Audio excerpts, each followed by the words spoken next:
Changes or requests this evening? Councilmember Sandberg. I'd like to add 30 minutes to the discussion about the general downtown corridor code amendments. Great, I appreciate that. And then I also have a request about the projected agenda. Did you want that as well? Or you want to just talk about tonight's agenda? We'll jump right on that right after just to make sure. Anybody else, any other comments? Deputy Mayor? I'm sorry, mine's for projected agenda also. Okay, anything just for this evening?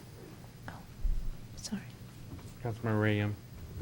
I need to pull the minutes from February 11th, 2014 from the consent agenda. All right. And then I also wanted to pull Agenda Bill 1439, which is the construction contract for the Northeast 200th Street sidewalk The one and that sewer was added improvements. yesterday. And, Okay. well, it's not, it's related to that one. Okay. But the one we got yesterday was, or today is 1447, and I want to pull 1439. Just 39. Okay, perfect. And then also 43. And 1433? 43. 43, which is The combination of utility funds. utility funds. Perfect. Anybody else? All right, how about the projected agenda? And then on our third Tuesday in April, April 15th, that coincides with the North Shore School District spring break. And so April has 5 Tuesdays, and so I was wondering if we could move the agenda items on the 15th to the following week, the 22nd, to accommodate those of us who have children in the North Shore School District. So we meet the 1st, the 8th, and the 15th currently. Let's just take a moment if we could and look at the schedule.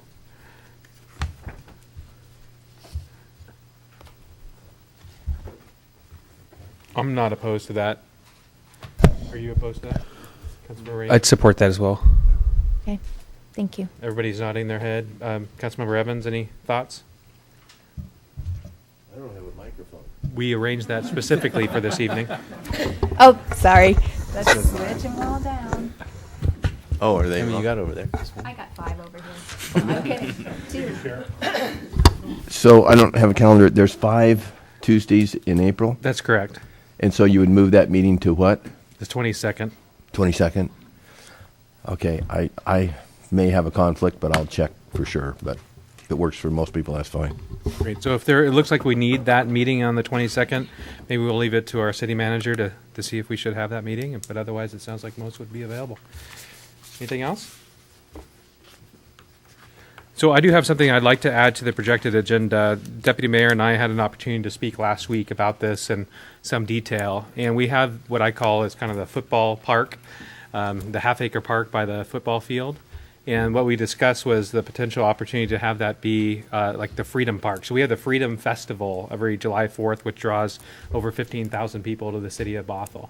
And it's been kind of in our thoughts and minds to set up in that park some type of recognition of those who serve our community. So the Coast Guard, Army, Navy, Air Force, Marines, fire, and police. So if that's something that the council is willing to dive into, I'd certainly love to put on the projected agenda. Yeah, I think it's a great idea. Great. So I see several nodding heads. So that's something, city manager, we could put on the agenda, and kind of the ideas we can come up with later, but maybe pull in representatives from each of those services to collaborate together on how to have specific monuments or whatever it be to recognize those that have given their lives for service in this community. Okay? Anything else? All right. I have to get back to my non-paper agenda here. Pardon? No, he did not. Do you want to talk about the vests? Yes, thank you, Mayor. I'd like to be able to put on the agenda for a future meeting and maybe that meeting of the 15th, wherever it lands, or May 3rd, probably, or May 6th. I'd like to have a discussion or look into ballistic vests for our firefighters.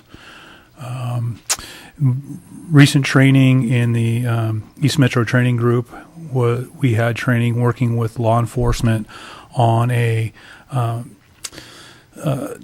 shooting scenario similar to the theater in Colorado or Columbine, and they found that it's more people's lives are saved by initial officers showing up and going to where the gunshots are and making contact with the assailant at that point, and incoming officers taking teams of up to 6 fire EMS personnel into the wounded, doing a very quick management of patient care and triage, and then extracting them out.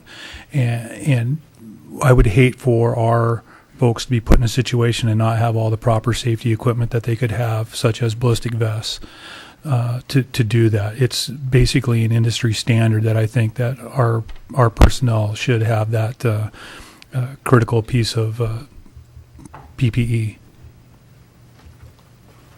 Well, I'm certainly agreeable to add that to the agenda to discuss. I definitely agree with that. I personally think that I've worn ballistic vests on calls before where people have been shooting at us. Now, please try not to put fire in harm's way, but sometimes you get stuck in a position where you have to triage and extricate a patient from an area that's not deemed very safe. Let's put it that way. Councilmember Lamb? I was just going to inquire of Councilmember Spivey, do you think this is something that we could have an opportunity to have the chief talk with us at the Public Safety Committee and then make a recommendation to bring back to council, like price and stuff like that? I'd be open to that before a meeting where this would Okay. come, and so there's a few weeks anyway. All right, sounds good. Mayor, I think this may be, I haven't had an opportunity to talk to the chief about his concern, if he has any concerns about this equipment. And it's appropriate, I think, to have these discussions as part of the budget process and not try to separate out specific supplies and equipment from that process. Mm-hmm. And so very seldom have I seen this council, or any councils for that matter, sort of delve into purchases of equipment outside of the budget process. I just think it's better to keep it as part of that sort of evaluation. Well, maybe the conversation could be what we need and hopefully included in the next budget conversation. For me, when it's a life safety issue as important as this, maybe it's something that we could take up outside of that budget conversation. Well, again, not knowing what the recommendation would be from either the chiefs in terms of how much of a need this would be. Maybe we'll have more of an informal conversation on the Public Safety Committee at first, or maybe a study session where we're just around a round table having more of a informal conversation to maybe potentially set direction. Good. Anything else on projected agenda at all? Okay, seeing none, we actually do have a special presentation this evening for Earth Hour, and Sabrina is with us, and I believe Ariel Williams is as well. I'll be making a presentation, but first, I believe you're going to inform us what Earth Hour would be about, then I'll read a proclamation after that. Good evening, Mayor and council members. I am Ariel Williams, and I currently volunteer for the City of Bothel's Bothell Cool program. We're putting on an Earth Hour event on March 29th at the Lytle House from 8 to 10 p.m. Starting at 8 p.m., we'll be handing out local root beer and ice cream. And then from 8:30 to 9:30, we'll be shutting off the lights and doing glow-in-the-dark bingo along with other glow activities. Our hope is to get as many Bothell citizens involved as possible. Thank you. Great. So I'll jump in your spot and read this for a moment. Okay. Well, I'm excited. How would people not come with root beer and glowy things? It's kind of fun. All right, so it is my honor today to read this proclamation for the City of Bothell. Whereas the City of Bothell is participating in Earth Hour as part of our Bothell Cool program to promote sustainability and reducing energy usage in Bothell. And whereas Earth Hour is a worldwide event intended to unite people and protect the planet by requesting they shut off their power for 1 hour on Saturday, March 29th, 2014 at 8:30. More than 7,000 cities and towns in 153 countries worldwide switch off their lights for Earth Hour 2013. And whereas the City of Bothell is partnering with the University of Washington Bothell to promote this event in the community and will take place at the Lytel House in the park at Bothell Landing, located at 9929 Northeast 180th Street, Bothell, Washington 98011, from 8 p.m. to 9:30 p.m. And whereas the city will promote the event and information about the program in the local newspaper, on the city website, Bothell Cool newsletter, and the social media sites. And now therefore, I, Joshua Freed, Mayor of the City of Bothell, do hereby proclaim Saturday, March 29th, 2014, at 8:30 p.m. as Earth Hour in the City of Bothell, Washington, and I ask citizens and organizations to take time to participate in the city activities without power for 1 hour. So I will sign this right now, and I guess, Laura, I'll hand it to you, and you can do your signature. Actually, if you can come on over, and we'll just hand it right away. Fresh ink.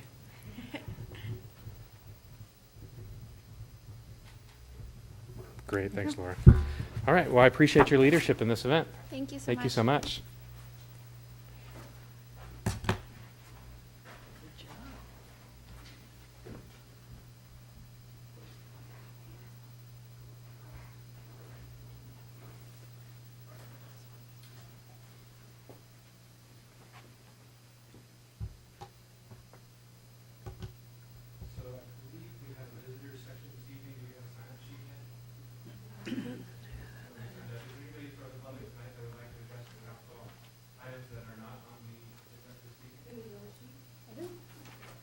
There was actually 3 names on the sheet outside. I thought we signed the wrong one. Are you here to speak on something that I am not on the agenda. you're not on the agenda? Nope. Welcome, Julia.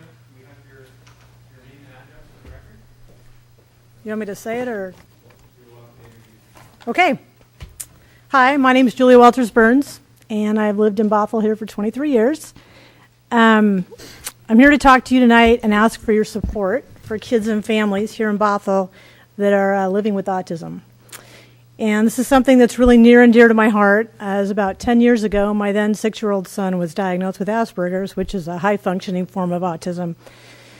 And, you know, they say it takes a village to raise a child, and that's true, but when you're a parent of a kid with autism or any other special needs, the right village really matters. And these villages don't often come cheap, easier, or with the right schools and services. So here in Bothell, we are blessed with great schools. You know, my family's had good jobs, good families, and friends that get it. And I'm really lucky because my son's doing really well, and not a day goes by that we don't recognize, so we're one of the lucky ones. You know, the statistics, though, are growing.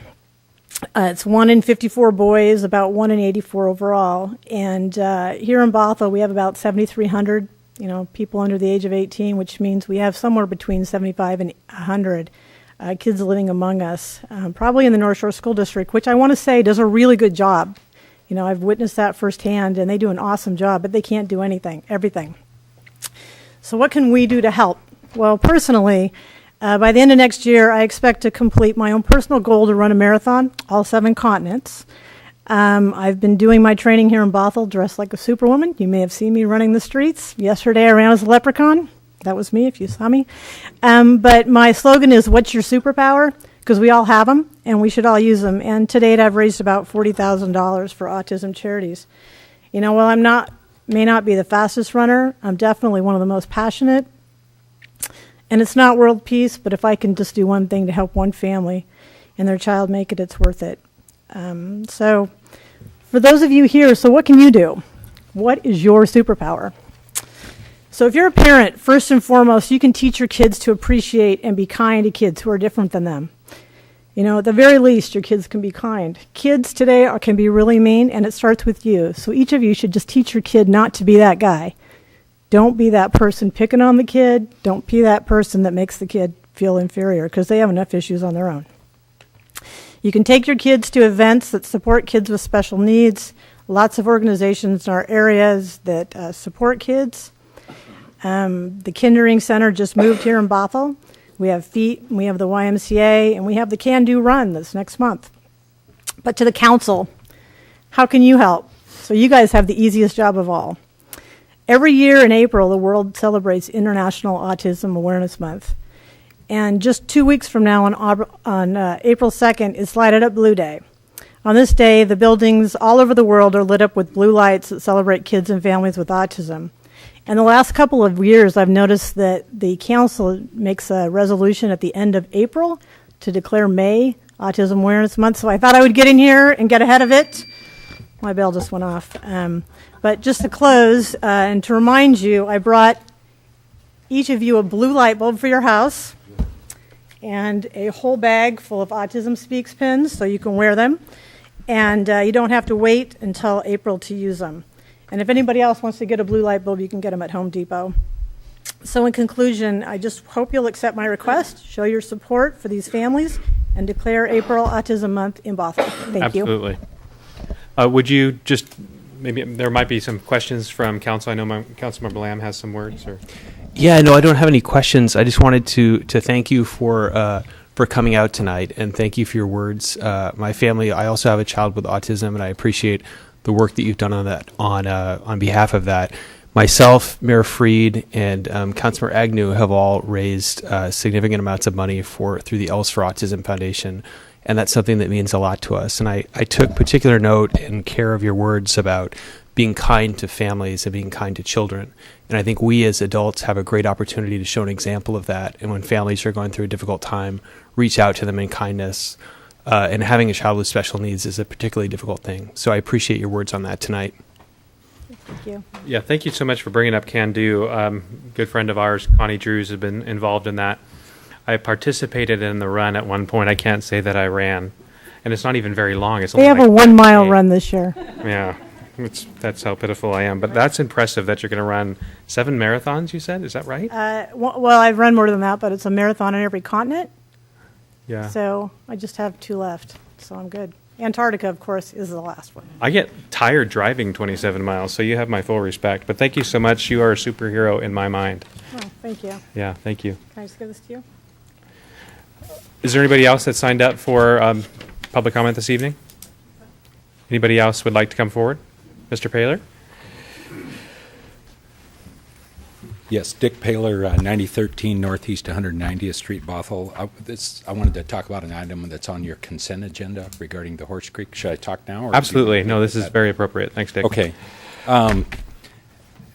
As you know, I'm a commercial real estate broker. I represent 3 property owners that are being impacted by the Horse Creek project and the condemnation and everything going. They don't oppose the project, they're not trying to obstruct anything, but I have to tell you, it's been a nightmare process. And it started about 3 years ago when I got my hands on a report that was done for the city when you did the cleanup on the bus barn site. And that report concluded that the contamination continued onto the privately owned properties by one of my clients anyway. And, I need to tell you that nobody from the city or the school district ever came forward and voluntarily brought that information forward, told the people that their property had been contaminated by the school district's actions on the property. And they have been, for that 3 years, they've been prevented from doing anything with their property by way of sale because of the contamination. And I'm not blaming anybody in particular, but I just want to give you the background on it. There's been enormous amounts of money spent on attorney's fees to get this point. In my opinion, most, if not all of it, a total waste because the process, we're now getting to the point where what is being done to correct the problem could have easily been done right up front when the problem was identified. The school district apparently was responsible in your contract. It's taken this long to get to this point now. And then in on tonight's agenda, you have approval of phase 1 for getting the contract started, which is a good thing. I'm glad it's happening. But I'm letting you know that this is new information. This is the first time that we became aware of this, where the street in front of these properties is going to be torn up. Sounds like sooner rather than later. There's one of my clients has 2 buildings with medical dental tenants in there, that their only access is through this point. Nobody has come forward. This information doesn't say when the project is going to start. So it's very frustrating that it was easy to do this, to communicate and to solve this problem, but it's been made far more difficult than it needed to be. And so if I could at least find out, when is this project intended to begin, and when will somebody be contacting these property owners about how their needs are going to be addressed while the street that provides their access to the property is going to be torn up. One or more of these property owners is pretty upset about this process and how, frankly, how little respect has been shown to the property owners. So if you could get that information out, that'd be great. Thank you, Dick. We'll follow up with you. Is there anybody else from the public that'd like to address council this evening?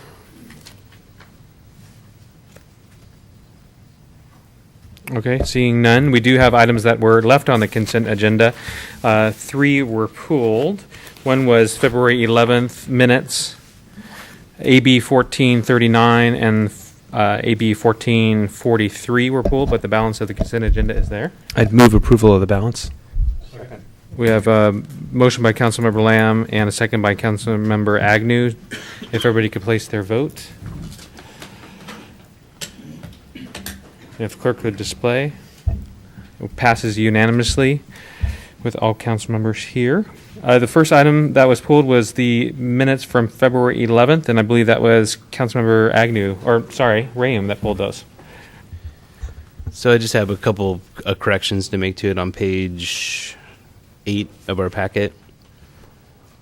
Under the motion part, so right in the middle of the page basically, it says the motion carried 6-0 to 1 abstention with Councilmember Rayum absent and excused. And I'm pretty sure we don't usually put an absent person in the abstention column. So I don't know if that's just a typo for this one, but so I would recommend we just change it to 6-0 with Councilmember Rayum absent and excused. And then the other one. You weren't present? No, I was. And so the vote was counted as an abstention. You are correct. We don't usually do that. Yeah. So. Is that? Yeah, you're all right with that, Laura. Okay. Then the other change I wanted to make is it says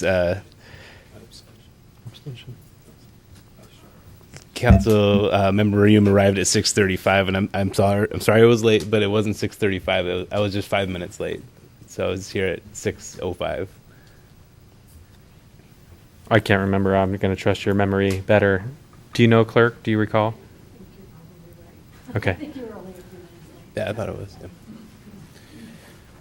So I'd like to. So just want to make those changes. So your motion is to pass this with those two changes? I'd second that motion. Great. Any discussion? All right. Seeing none, the motion is to pass the. Yes, Councilmember Deputy Mayor Spivey. Great, thank you.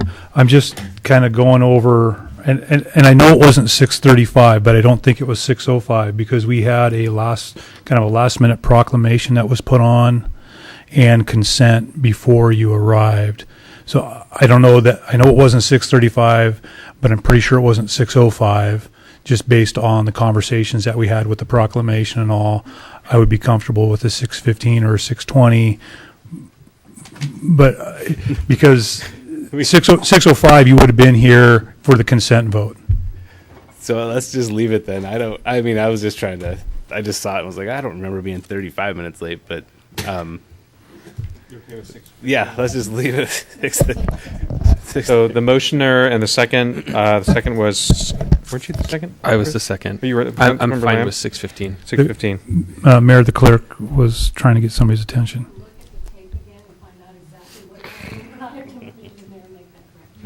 Okay, so why don't we just remove the motion for now, if you're all right, and just bring it back in the next council meeting with the appropriate time of which you came. That's fine. Thank you. All right, good. So the second item on the agenda that was pulled was AB 1435. That was pulled, I believe, by you, Councilmember Sandberg. Perfect. So Agenda Bill 1439, which is considering the award of the construction contract with IntraWest for the construction of the Northeast 200th Street sidewalk and sewer improvements. And I think that's a great project. But we received an email today from a resident who had suggested or had asked if we could, as a part of that project, include a crosswalk at Northeast 200th Street across 100th Avenue. It's kind of confusing, 100th Avenue and 200th Street, right there at William Penn Park. And so I think that's a great idea to add that safety improvement. There are no crossings on the stretch of 100th from its southern terminus at 185th all the way up to Stuypeck Park. And I think that this would be a good opportunity to add a crossing in as a part of this project. And so I see we have staff here. Maybe they can address that or give any, I don't know, words of wisdom. Do you have words too of well, wisdom? to be honest. I'm somewhat of a latecomer to this project. I'm just taking it over for construction purposes. But luckily, my friend here, Ronnie, might be able to speak to it. Good evening, Mayor and Council. Ronnie Bennett, Senior Civil Engineer, Public Works Department. We did look at a few crossings when we did the initial design. I don't remember why they were deleted, but they were actually deleted, or excuse me, not designed as part of this project. We were focusing on the corridor just between 100th and 104th. So I'm sure that's something we could look at some point, but they were not considered as part of this design. So I guess I'm asking, thank you. I guess I'm asking council if they would be agreeable to getting a cost estimate for adding a crosswalk at that 200th Street 200th Street intersection across 100th Ave as a part of this project. And we can look at Kirkland because they're doing several crosswalk installations as a part of their 2012 street levy. I believe Steve Morikawa has some comments for us this evening. More firepower, all right. I think we would be happy to revisit it. What I hate to do is have a vote and say put it in, but when there was a very good reason why we didn't put it in. Oftentimes where you locate crosswalks, there's more than just, we look at several things. We look at how fast the cars go. We look at how many people are actually crossing there. We look at line of sight, many different things that may or may not point us in the direction of it being good to put a crosswalk there or not good to put a crosswalk there. So I think what I would suggest is we've heard the desire. Let us go back and look at it and see if it's a good idea or not. And if it is a good idea, or even if it isn't, we can come back and address that. And perhaps, a crosswalk isn't an expensive thing. We can always do a change order or something like that. Okay, thanks. So I'm just asking support. I think that's terrific direction from staff, and I'd love to have your support. Deputy Mayor Spivey. Great, thank you. I'm in full support. That's my neighborhood, Councilman Rayum's old neighborhood. There's a lot of people that leave that area over to 100th, go to William Penn Park. And I would like, if with the consensus of council, while staff looks at that, to also look at no pedestrian traffic on the west side of 100th. That's a roadway I travel frequently, and there's always people walking the fog line on the west side of 100th when there's a perfectly good sidewalk on the east side of 100th. And anything we can do to encourage people to be safer by being on the sidewalk, and if putting a crosswalk in is the thing that does it to get them over there, as opposed to walking on that narrow shoulder on the fog line on that busy roadway, then I'm in full support. Councilmember Rayum. So I have a clarifying question. So are you proposing to increase the contingency or something like that with the contract that you pulled?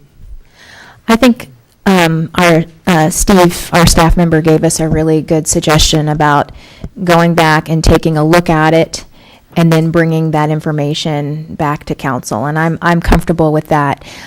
When I looked at it, the reason why I propose it is, for public safety reasons, of course, but the contract came in below the engineer's estimate. The engineer's estimate is also below what is budgeted in the capital facilities plan. So I didn't feel like it was an outrageous request. So I guess I'm not talking about adjusting any numbers right now. I like staff's recommendation to take a look at it and bring it back to us and see if it can be added as an addendum to this project.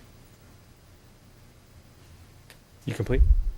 Well, can I ask staff a question? You are free to ask staff a question. Is there some way we could add it to their add it to their contract as executed by probably your end of it? This contract, if approved tonight, would not include the crosswalk, but we always have the right and ability during the construction contract to change work by either adding work or deleting work. So if in the time frame of the contract, which is about 2 months of work, we do have the ability to do some changes. So as long as we get to a decision by that point, we have that ability. Wouldn't that be force account work, though? It could be a change order, either through a force account or other means, but it would be a negotiated price, most likely. I was just trying to see if there's an efficient way to try to make it possible with this contractor being there. Also, I think at the last council meeting, I mentioned we're going out with a striping contract. And if there are some symbols we're going to replace, like crosswalks and arrows and things like that in that contract, that might be a better route to do it. Yeah. So I think the mechanism we have here, the contract is substantial enough and the cost of a crosswalk is not large enough that I think we have some flexibility. If it makes sense to do it in this contract, we can. If it's a desirable thing and everybody determines that and it's better in the striping contract, then maybe we wait another couple months for this summer and put it in there. So I think, again, the best thing to do is go back and address that, because if it's not just the crosswalk, it's something else that needs to be there in order to make it safe, then the numbers start going up, then this contract is probably not the best thing for that. We would probably do a separate project or put it on one of our safety projects, which might be a better route for that. Okay, Councilmember? All right, thank you. Councilmember Lamb? So I would move to authorize the city manager to enter into a construction contract with Interwest Construction Inc. in the amount of $568,963.63 for the construction of the Northeast 200th Street sidewalk and sewer improvements, and ask that staff examine the feasibility and costs of a crosswalk and bring a report back to us. Second. So we have a motion and a second. Is there any conversation? Councilmember Evans. I'm sorry, I didn't get a chance to ask one quick question, if that's okay. This is totally against the protocol rules, but you're right. He jumped right in front of you and didn't give you the opportunity, didn't he? I support the action or support the motion. Just a question. The project map on, I guess it would be page 21, shows this project outlined in red. So where are the sidewalks actually located in this map? Are they every line that's red? Is that where the sidewalks are at? No, sir. The sidewalk is along 200th Street, east to west, on the north side of the street. So the south side of the street right now does not have a walkway. It's just a edge of pavement. So it's on the north side of 200th there. Does that include the cul-de-sacs? No, the cul-de-sacs currently do not have sidewalks, and this project does not add sidewalks to the cul-de-sacs. Do they have curb and gutter in those areas? Partially. The two cul-de-sacs to the east, which are, I believe, 103rd and 104th Place, those have curb and gutter, but no sidewalk, and the other two smaller cul-de-sacs have neither. I just didn't know what our policy was. My preference and what I've seen in the past is that curb and gutter is installed in cul-de-sacs but not sidewalks. So I just wanted to clarify if there were sidewalks there. I think that makes sense to just put curb and gutter in there but not a sidewalk in a cul-de-sac. Thank you. Great. Councilmember Agnew? I have a question for you. If there's no sidewalks on the west side of 100th, why do we need a crosswalk? That is a fair question. Should be evaluated at our feasibility when we come back to you. Thank you. Yep. Councilmember Sandberg, you haven't spoken to the motion yet. I heartily support it, Okay. I thought you were wagging. and I seconded it. Okay. Oh, I was. No, never mind. Just waving. We'll talk later. Okay. Perfect. Anybody else? I see no further questions or comments. If everybody could place their vote. And the motion is the recommended action and requesting staff to come back with the feasibility and potential cost of the sidewalk as discussed. And if the clerk can display, it passes unanimously.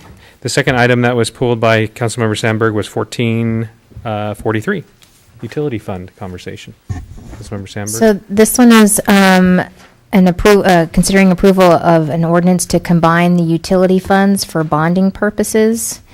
And my question was, in the staff report it says this is a common municipal practice because collectively utility funds can report a higher level of assets. And so we have the three funds, and you add water, sewer, and stormwater together. Why does combining them make their collective assets seem larger? It seems like 1 + 1 + 1 = 3, whether they're combined or they're separate. But basically, if they do go out to bond, and if they defaulted, they would anyone who bought the bonds would be able to go after all three utilities. So it makes the pocket deeper as far as where you can go for restitution of that. So wouldn't that then, if we combine the funds and for some reason we defaulted, Mm-hmm. you just said that the bonding agency could go after all three funds. Wouldn't we want to keep the funds separate then, and then one protected from the other? Like if we had a sewer bond and it was we defaulted, then it wouldn't be able to go after the water utility. First of all, we're not going to default. True. Okay. But you said it. They're revenue bonds, so they're completely 100% funded by user fees. And so by combining the three utilities, we actually increase our assets overall. But the big motivator is that we actually will receive a better credit rating and therefore lower costs for financing. And we can also combine all the administrative costs of bonding, which are substantial. So we'll pay those once instead of 3 times. So the benefits very, very much outweigh any concerns about defaulting. And then is our credit rating improved just for bonded utility projects or any other bonded projects? It would only have to do with utilities. The city's credit rating is separate from the utilities. The utilities are, like I said, 100% covered by user fees. So they issue revenue bonds instead of geo bonds like the regular city does. Okay. And then on page 86 in the details, it says the finance director may determine to provide combined billing for customers of water and sewer. We already do that. We already do that? Yes. And actually, that is just changing the code and updating it to ensure that what's in the code is correct. So that was more just a formality. It basically says that if a person doesn't pay their bills, it specifies by law which bills would be paid first. Or if they make a payment, which bill would be paid first if they were in default on something. So even though the bill is combined, an individual would know I'm paying X amount of money for water and X amount of money for sewer. It's not like it's combined together and they wouldn't be able to distinguish one from the other. That's correct. Okay, thank you. Great. Are there further questions for staff? Councilmember Evans? Just a quick question, since this has been pulled. On page 55, under the scope of work. Now I am. On page 55, under the scope of work, the last paragraph just before responsibilities of parties makes a statement in conjunction with this conversion project, PS&E will remove its existing street lighting system from conversion area. So my question is, are there any provisions there for, obviously we're going to have future street lighting on that road, Can I stop you just for a second because I'm lost in where you are? We're on agenda item 1443, which is to consider approval of the ordinance combining utility funds for bonding purposes, which is starting on page 83. Okay. Let's see, so I'm on Agenda Bill 1441. We've already passed that. Thank you for your support, sir. Thank you, okay. Sorry about that. No other comment on 1443? Is there a motion? So moved. So there's a motion for the recommended action by Councilmember Lamb, seconded by Councilmember Agnew, to adopt the proposed ordinance combining the water, sewer, and storm and surface water utilities, amending the Bothell Municipal Code to create a combined utility system fund, reflect allocation of an order of priority for partial combined water and sewer billings, and clarify references to storm and surface water utility and other sections of the code. So if everybody could place their vote. And if clerk can display. Passes unanimously. The next item on our agenda this evening is back on our regular schedule. We have passed all the consent agenda items. There's no new business. Our time is 6:42. We will have an executive session tonight at a time forthcoming. We have a representative coming at 7:30 that, if timing works out, we'll break at that time.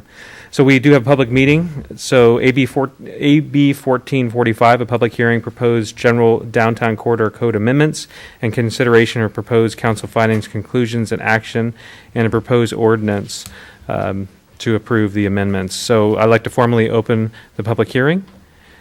And we do have a staff presentation for Mr. Dave Boyd. Dave?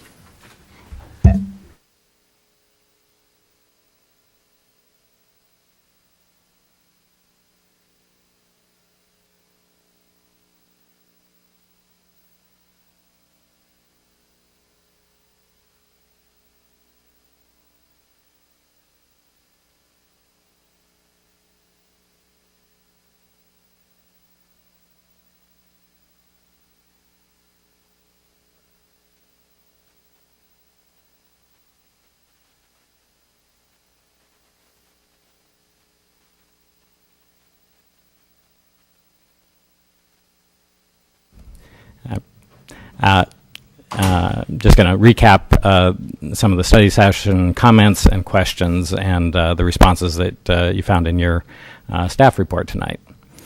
So again, these are amendments to the regulations for the general downtown corridor, which is the area in lavender here, including the area with the white cross-hatching.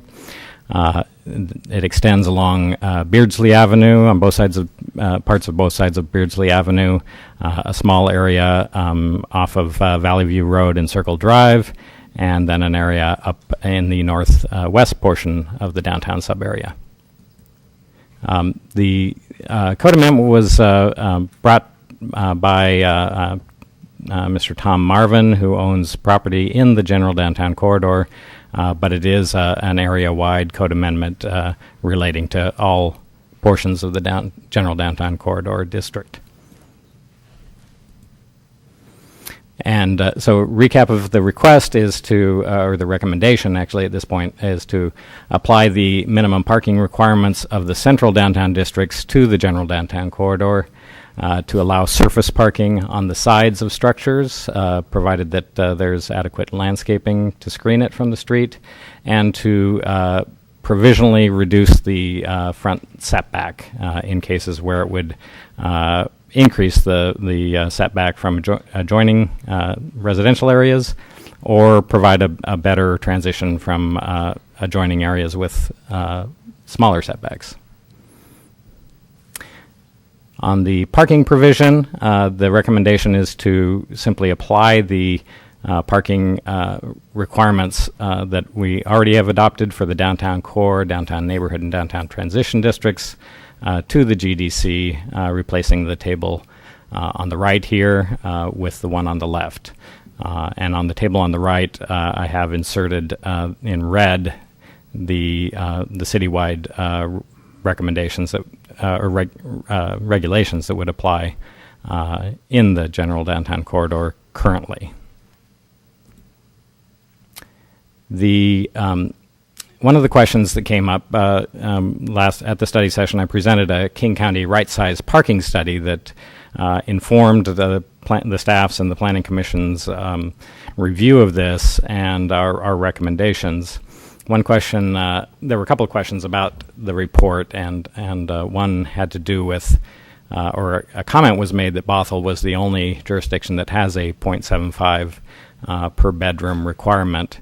And there are, in fact, a few other jurisdictions that have a lowest threshold of 0.75. Shoreline, Bellevue, Issaquah, or at least parts of those jurisdictions do have that for, at least for studio and one bedroom units. Some have it for all units in certain areas. Some also have graduated requirements that start with a lower level and then increase, not necessarily on a per bedroom factor as Bothell does in the central downtown corridor districts. Some have a smaller increment of increase for the larger units.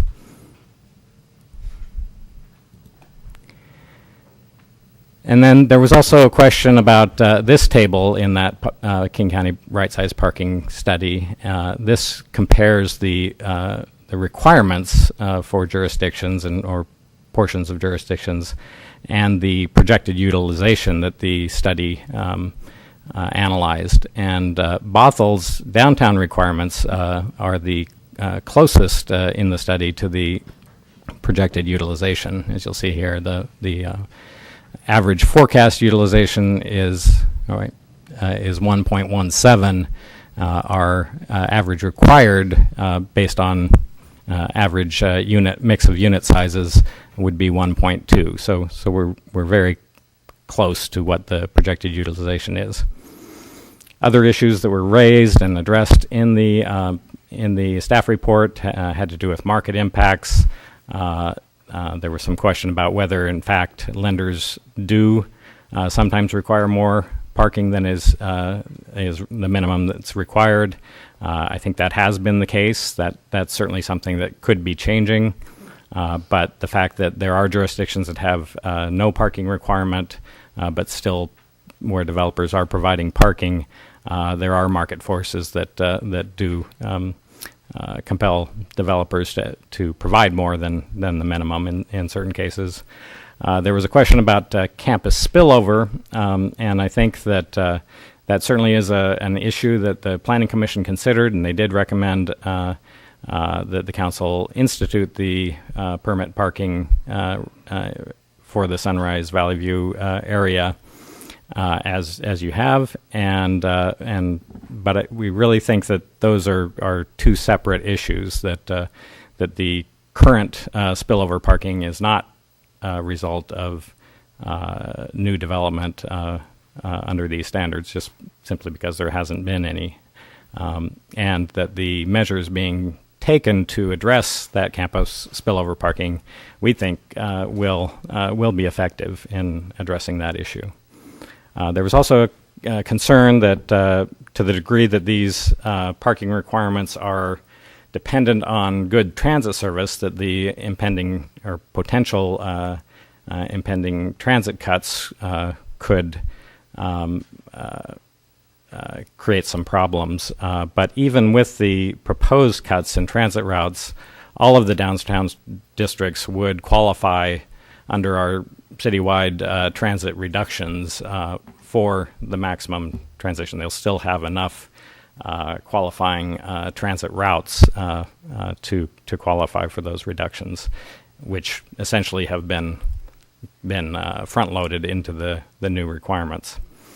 There was a concern about apartments and whether or residential suite developments where you have multiple units with a shared kitchen acting as a single unit. That is one thing that the going to a requirement of parking per bedroom actually does address, that our citywide code does not address right now. And then there was also a question about parking maximums, and I pointed out in the staff report that the maximums in the code do only apply to surface parking, so that the parking maximums are just to avoid development in the downtown that creates large swaths of surface parking. So the other one of the other issues had to do with parking location and a request to allow parking on the sides of buildings. It currently is not, and the proposal is to allow it in those in that situation, provided that there is adequate screening from the street. And a question was raised about what about the buffering from adjacent properties. So the existing regulations do require setbacks and require those to be landscaped. So we felt that those setbacks were already addressed in the code, and the rear setback, of course, has special, in this case anyway, up against a single-family neighborhood, does have special setback and landscaping requirements that provide a pretty robust landscape buffer. And then the front setback requirement or recommendation is to allow it to be provisionally reduced to from 20 feet to 5 feet in cases where doing so would move a development further away and lower than relative to the adjacent single-family development. So these illustrations show that where this is what the current code requires. And this is a potential for a developer, if they can show that this is an overall benefit, to reduce the front setback to 5 feet, increasing the rear setback proportionally. So it would become 44 feet in this case. The proposed recommendation also allows a reduction in the front setback where it would provide a better transition to adjacent districts. And the sites, the areas within the general downtown corridor where this would apply are fairly limited. They're basically these 5 areas where development slopes away from adjacent single-family or residential-only development, where you could have that have the opportunity to reduce the front setback. And then as far as the reduction for adjacent development, this is an image that I showed last time that shows that this is the 104 development, the rough outline of that building on 185th Street with essentially a 5-foot setback. They actually were allowed to go down to 0, and they may actually be a little closer than 5 feet at the corner. But this regulation would allow a new development to essentially align with that setback and then taper to the required 20-foot setback on the other side of the development.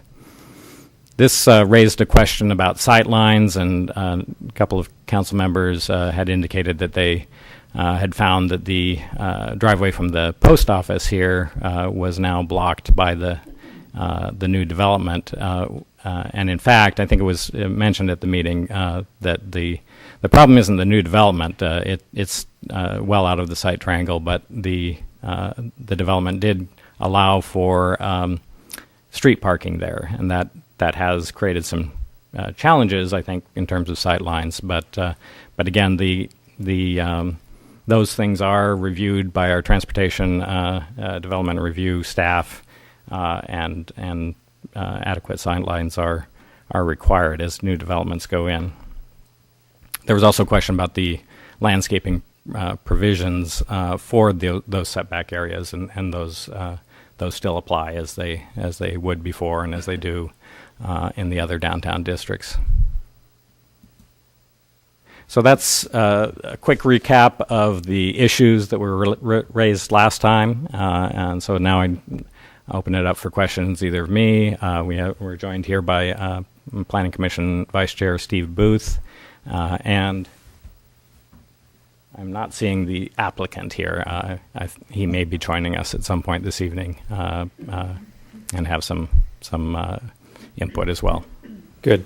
Thank you so much, Dave. I appreciate it. Typically, and as we have on our agenda, we actually are going to open it up for public comment, and then we'll come to council for questions. So I do have one signed up on this agenda item so far. I imagine there'll be more, but Mrs. Sandy Gwynn, you're the first on the list.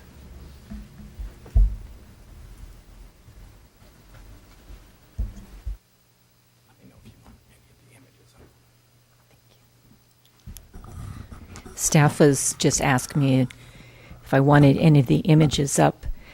And I'm not going to go into any great detail. I'm just going to say it as a citizen. 0.75 is not enough parking. I've heard many times council say they wanted to create a gathering place. I would love to go to a place to gather.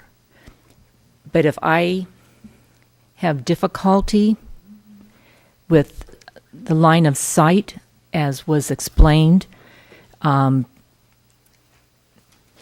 staff doesn't always do the correct things. They might overlook something, or they may have followed the code exactly. But when you create a downtown, and it's quite expensive, and it's supposed to be for years and years ahead and for the future, you're going to have citizens that live here right now not go. If it makes it too hard to find a parking place, if you make the parking stalls too small, we have a larger senior population. And if they have difficulty pulling out and seeing cars, because cars are parked on the street, we have small businesses right now that are having people from apartments park in their parking lot because there's no space for them to park. It's not working. So I really hope you will reconsider this and do a little bit more study on it. Thank you. Thank you, Ms. Wood. Appreciate it. So I don't have anybody else signed up on this, but are there others from public who'd like to address the council? Ms. Zorns, if you come forward and give your name for the record. Jean Zorns. Really hadn't prepared anything because I thought, what am I going to say that you guys haven't already heard me whine about before? With the permit parking, what I saw go in effect on it, my concern with if student housing go, and I think that's the direction student housing is going for the property that directly affects us. I understand the code that if we have a problem with weekend parking, we can change the signs up. There's flexibility there for the permit parking, so that if we needed to move it to the weekends, that's been a concern for us neighbors, is when students do what students do and want to relax and kick back on the weekend and say, hey, come on over. With permit parking on our hill, that's only Monday through Friday. What does that mean for Friday nights and Saturdays? So that would be what would impact us most immediately, where I feel like we could make a complaint about it. And as long as the code has written that the back building is, if you slide things more forward to the front line, a smaller setback, that it's guaranteed that that is added to the back, the most back building, I'm not going to complain about that. And seems like there was, the other thing that, back when this went before the Planning Commission and we looked at the map for the Seattle areas, which had under one or no required parking spots, I looked at that map and I went, holy crap. The places that those exist for Seattle are places that I don't like going to. If I'm going to Seattle, I don't go to those parts of the city. So, and like I've said before, I don't know what the magic number is, but really measure judiciously what is that impact going to look like. Oh, I'm sorry, one more thing. We try to keep things local, so we have our dentist and our optometrist local. And both of those physicians have mentioned to me that they have not only students parking, but parking from the 104, because for whatever reason, the people who live at 104 don't use that parking, come and use their parking. So, and I've asked them why they don't come to you and talk about it, and they have said to me, and I encourage them to, because I tell them that I sound like the lone whiny girl coming up and telling you about this, but they feel pretty hopeless that nobody listens to them. So I don't know. You guys, you're out wandering, the streets of Bothell. Go in and, say hey to the guys and just get it from the horse's mouth. Okay. And that's thank my you. input. Great. Ms. Snyder, if you just give your name for the record. Good evening, Mayor and Council. Kelly Snyder, University of Washington, Bothell. I understand that you have in your packet a letter that we prepared on behalf of campus in July. Our position is the same. We support these recommendations from staff and Planning Commission. I understand there was also some discussion in the January meeting during your study session about the campus and perhaps the housing and the utilization of the parking at that facility. We do currently have parking at housing. We have 285 students living at our housing, 2 different locations. At Husky Hall, about half of the students bring their cars there, and there was an observation that the parking lot at that location was full. During construction of the Science and Academic Building at Discovery Hall, which I hope you will all come on Thursday, 11:30, for a great celebration that the governor will be at. You are all invited. Please come. That's my plug for you, that the construction workers have been parking at our Husky Hall location, and as well that pushes some of our faculty and staff over to Husky Village, and that's why that parking lot has looked more full than perhaps what the housing and those who live at housing yield with cars. If you have any questions, I'm happy to respond. Questions? No, good. Kelly, thanks so much for coming. Other comments this evening? All right, seeing none. Typically at this point, we close the public hearing. So moved. So we have a motion by Councilmember Lamb, a second by Councilmember Agnew. Is there any discussion? Seeing none, if everybody place their votes to close the public hearing. And if the clerk can display. The motion passes unanimously. Council has an opportunity to deliberate, discuss this item this evening. Is there anybody who want to take the first jab? Councilmember Sandberg. I have some questions for staff. Are we going to do questions first? Yeah, and then questions deliberation? first, and I'd like for all questions to be first before the motion's made.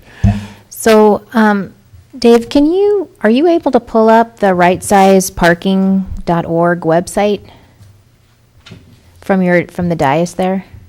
I'll try. I haven't actually done that with this new system, and I do have the report that I can put on the stock cam. This may take me just a little bit. Because I think the last time you came and spoke to us in January, you had entered in some numbers into the right size parking calculator and arrived at the number. Yes, and I do have those slides available as well if you just want to look at those. But Well, if we can bring up the website, that would be better.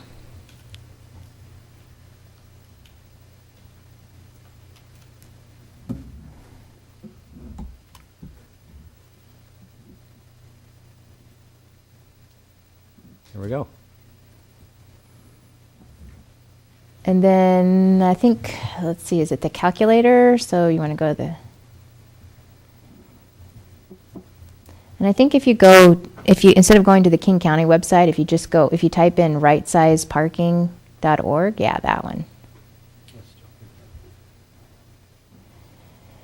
So can you walk us through Marvin Gardens on there?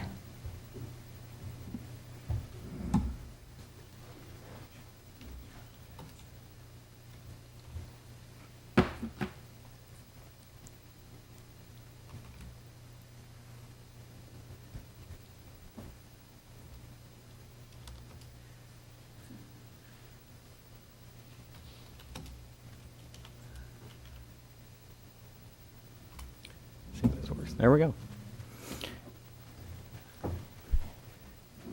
All right. So that site combines. It's been a while since I've played around with this. So when we just look at that picture, when we look at the color, does the color, and then it tells you up above what the legend is, the color, in the yellow range is roughly, it's yellow.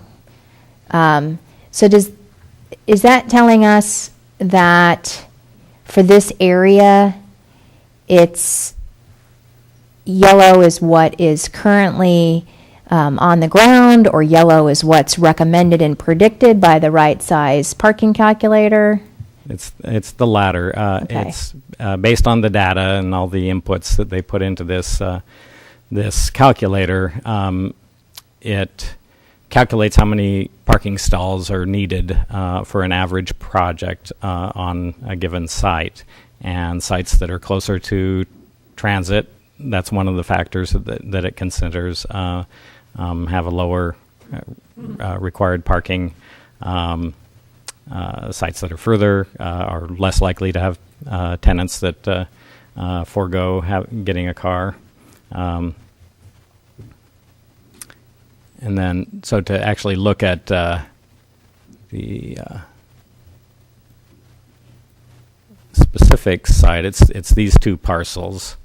And then you can plug in to this the number of units proposed, the average rent, the square footage.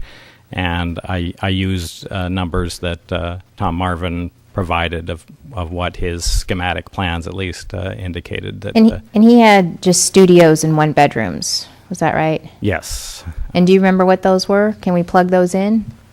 Well, I do not remember off the top of my head, but I do have those in my presentation from last time.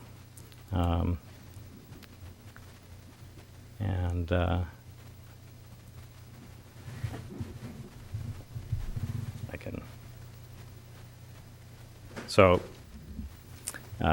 this is what he was proposing: 113 studios, 40 one-bedroom units, prices of $600 to $720 a month,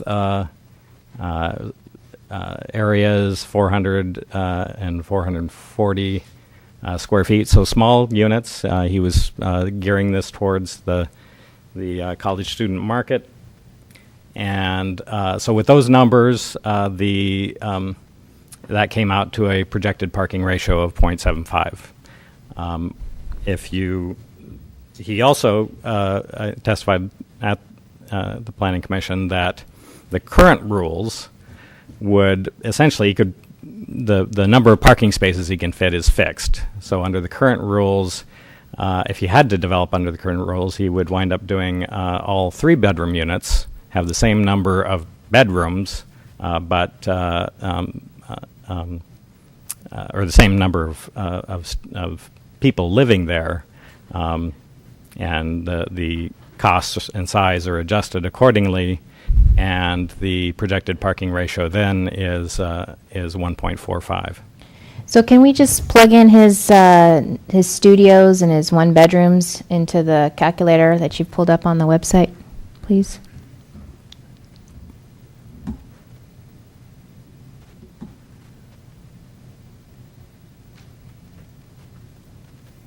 You're really taxing my technical abilities here, but not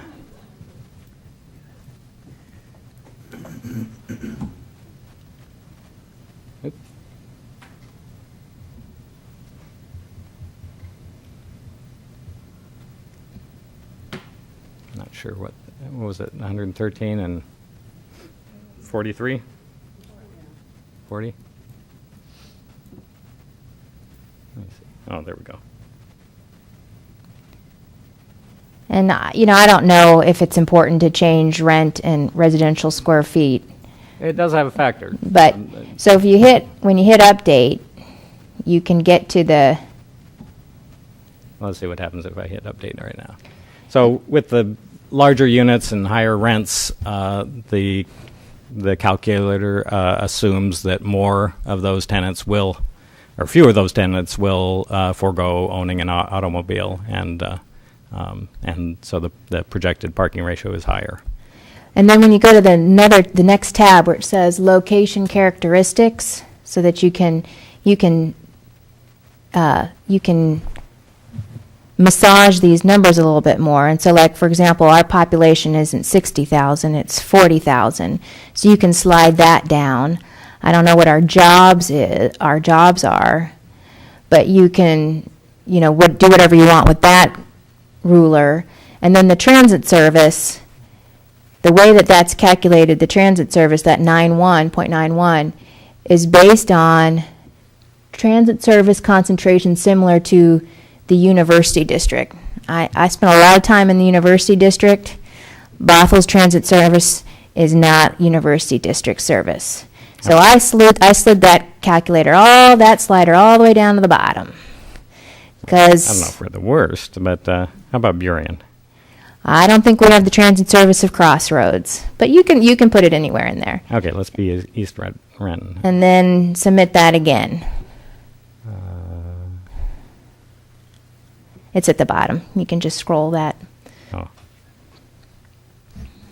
Update that. Okay. So that's one question I have, and then I'll deliberate on that. So then I want to change subjects to the building setback, the proposed change from the front setback of 20 feet to 5 feet. And on page 98 of our agenda packet,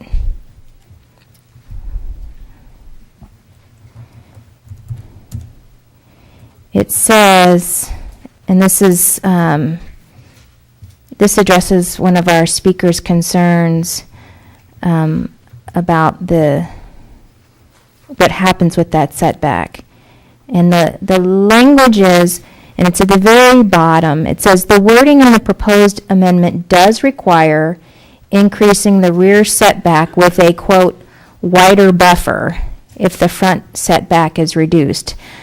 And so I was looking for the specific language in there that says that 15 feet, when it's taken off the front, it's added to the back. And I didn't find that in there. And I also, the wider buffer being in quotations also concerned me, because having a buffer is different than having a building setback. And so I was hoping that you could show me in the code language where it says that 15 feet taken off the front is added to the back to provide that greater protection from the existing single-family neighborhoods, because I didn't see it. Great. While he looks for the answer, just a 2-minute warning. A 2-minute warning? Yeah. You're at 11 minutes, and everybody's time divided equally for the 90 minutes. After a 10-minute presentation is 12 minutes. So you're at 11 minutes so far. Wow, you do really great math. Thank you. I'll have to remember that when staff is talking, to remind them that I have to ask them to watch my time. The reason I put the wider buffer in quotations is that's the proposed code language here. And I apologize, this isn't a great image, but so this says that the front setback may be reduced to a minimum of 5 feet provisionally with director approval, where it would create a wider buffer and comparatively lower building heights adjacent to residential-only zones, or where it would improve transitions to adjacent zoning with different setbacks. Okay, thank you. Great, thanks. Anybody else? Question. Councilmember Lamb. Dave, thanks for the presentation. The question I have is, can you pull back up the comparison between us and other jurisdictions?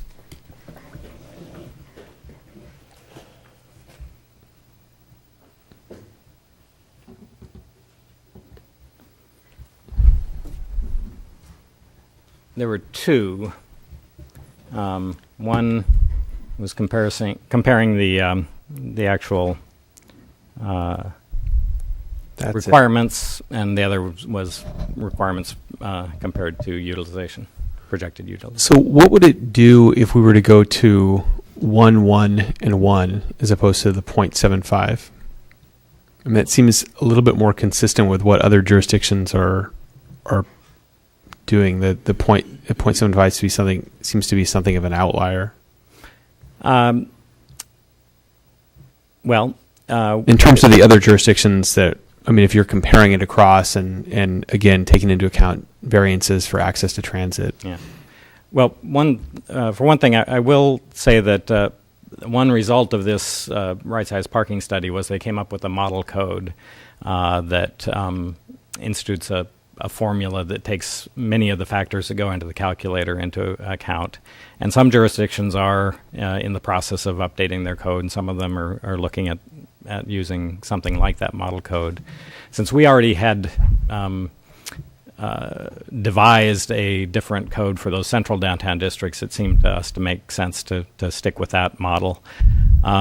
So what going to 1, 1, and 1 would do would be a slight disincentive for building studio and one-bedroom apartments, because they'd have a higher parking ratio than the 0.75, and it would be an incentive to build larger units, particularly 3-bedroom and up. But my understanding is that there's not currently much of a market, at least in those neighborhoods that are within easy walking distance of the campus for larger units.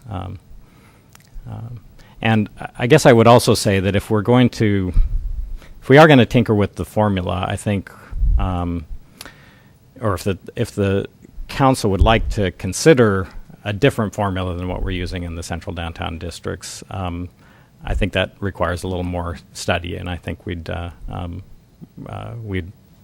propose that we come back with some different ideas on that. And would one of those ideas then be taking the right size study and making it go through that computation as opposed to just sort of applying our approach? We could look at something like the model code that King County has come up with, or some other grade-aided scale, like you could go 0.8, 1.5, 2.2, or 9, 1.5, 2.1, or some, or 1, 1.5, 2.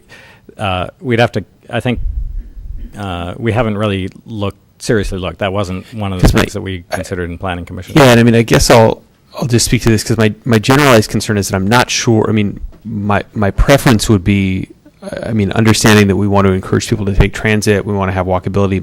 My sense is that our downtown needs more and not less parking, and that to encourage development, we should not be constricting the amount of spaces that we have, whether it be on planned municipal structures or whether it be on future private development. The other thing is that it doesn't, I'm just not convinced necessarily that it's broken in the sense that we have a lot of multifamily housing going in right now under our existing code, and granted, some of it would be in the downtown core, but some of it isn't, too. Is that? Can you speak to that, or? Well, other than the village at Beardsley Crossing, or otherwise known as Bothell Gateway project, all of the new development and all of the interest in developing has been in the central downtown districts. That have the new parking requirement. Although that's a pretty substantial. Other than, I mean, it's a massive. Yeah, but that was a project that was in the pipeline before the downtown plan and is actually developing under the pre-downtown plan regulations. So that's a little bit of a different situation. What I know from at least what Tom Marvin has said is that he doesn't think that he can get a project that pencils out with the current parking requirement in the general downtown corridor. And he's not here to testify to that himself, but that's the reason he initiated this or applied for this code amendment. All right, thank you. Mr. Booth? City Council, Steve Booth. I'm a Boston resident. I'm on the City Planning Commission. I thought I'd just add that what I'm hearing the council deliberate on sounds very familiar to what the Planning Commission did in terms of its questions and the focus of different members. And I will just add that we were looking at both the needs of developers, of the current residents, as well as the unique nature of Bothell in having a university and a community college in our downtown. So we did look at neighboring jurisdictions, as Councilmember Lamb has brought up, as well as the calculator that Councilmember Sandberg's brought up. I'll just say that the Planning Commission unanimously agreed we should look at a per bedroom metric, but the 0.75 number was one that was not unanimous, but it passed, and so that's what we brought forward, knowing that the council would have this kind of healthy discussion as it's having right now. So I'll jump in with a question then. What was the conversation? Why not 1 versus 1.75? I think it was very much the same type of discussion that's going on here exactly right now, and that was one focus would be the calculator, we want to encourage development. We want to encourage investment in our city. We have residents that are very concerned about on-street parking. We have students, and so there is this back and forth. And so, frankly, 0.75, the majority of the planning commissioners passed it, but a few of us didn't vote for it. And we're looking at a higher number. And I appreciate that you're here representing the planning commission as a whole. Do you have a personal perspective on? You come from a professional background of real estate, so your perspective is important to me. Yes. My feeling was that 0.75 was a little bit low for what we're trying to do in the city of Bothell. But exactly what that number is, I'm certainly open to it. But I was outnumbered by the other planning commissioners. But if you're asking my personal opinion, that was I'd like to see. I think for our city, a little bit higher would be a good thing. Yeah. So on a per bedroom look, I mean, obviously, I draw a lot of plans. We have optional space, and sometimes you have a den and 3 bedrooms. Are dens calculated if you have 2 bedroom and a den as a bedroom, or is it only if there's a closet? I believe only if there's a closet that it's defined as a bedroom. Do you know the exact answer to that question? Yeah, it would have to be a legally.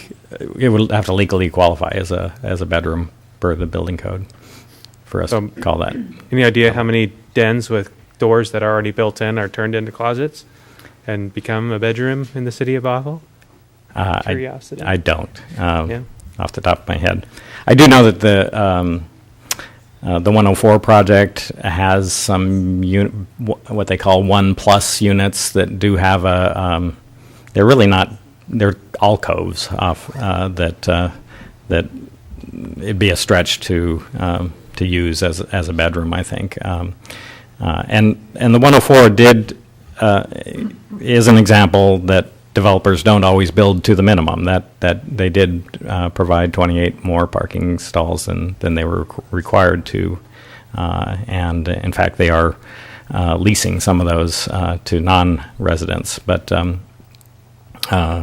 same developer at the Six Oaks project, they are in that case they are building to the minimum, and it's usually it's just a factor of what fits on the site.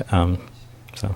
It's interesting because as a developer, you do analyze that. So we've been analyzing apartment projects around Seattle, and parking is an important thing and actually can be a source of revenue for the developer, and often they don't consider that. They're trying to minimize costs of the building overall. But if you look at it as a potential revenue source and then something to differentiate you from your competitor, that you offer ample parking, it's something that's important. What about what happens after 3 bedrooms in the city of Bothell? Is it, if we did bedroom by bedroom, if it was 1 per bedroom, if we get to 4, are we still stuck at 3 parking spots required, or we go to 4? Well, 4 would be 3 required in the central downtown districts. And when we get to 6 bedrooms? It's 0.75 per bedroom. Oh, so it would be 1.7 or 0.75 per bedroom. So you get to 6 bedrooms still, it would be calculated on that. Yeah. Okay. Very interesting. We just don't think that we'll see.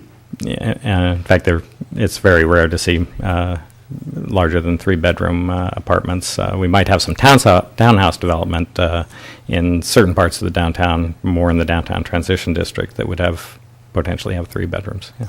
So Beardsley Crossing got to build a lot of parking, 2.2 spots.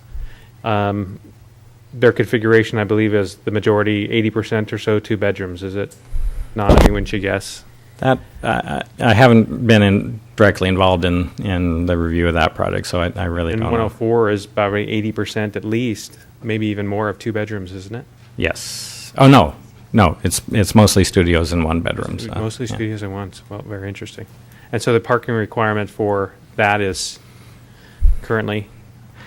I think the actual requirement came to 1.14 or something like that. With the reductions for transit and such? No, it was just with the mix of apartments sizes. That's just off the top of my head. I'm not positive about that, but there are no reductions for transit added on for those central downtown districts, or would there be for the GDC if we applied that code to it? There is a reduction, a small reduction available for green building. Or at least I'll be bringing you a set of miscellaneous downtown code amendments that make that explicit, but we've done that as an interpretation. It just didn't seem to make sense to reward green buildings outside of the downtown and not development in downtown. Great, thank you. I mean, my perspective is we are the city of Bothell. We are not downtown Seattle or like downtown Bellevue, where cars aren't as needed, where you're able to take transit, you're able to walk to your grocery store, your restaurants, or whatever it may be.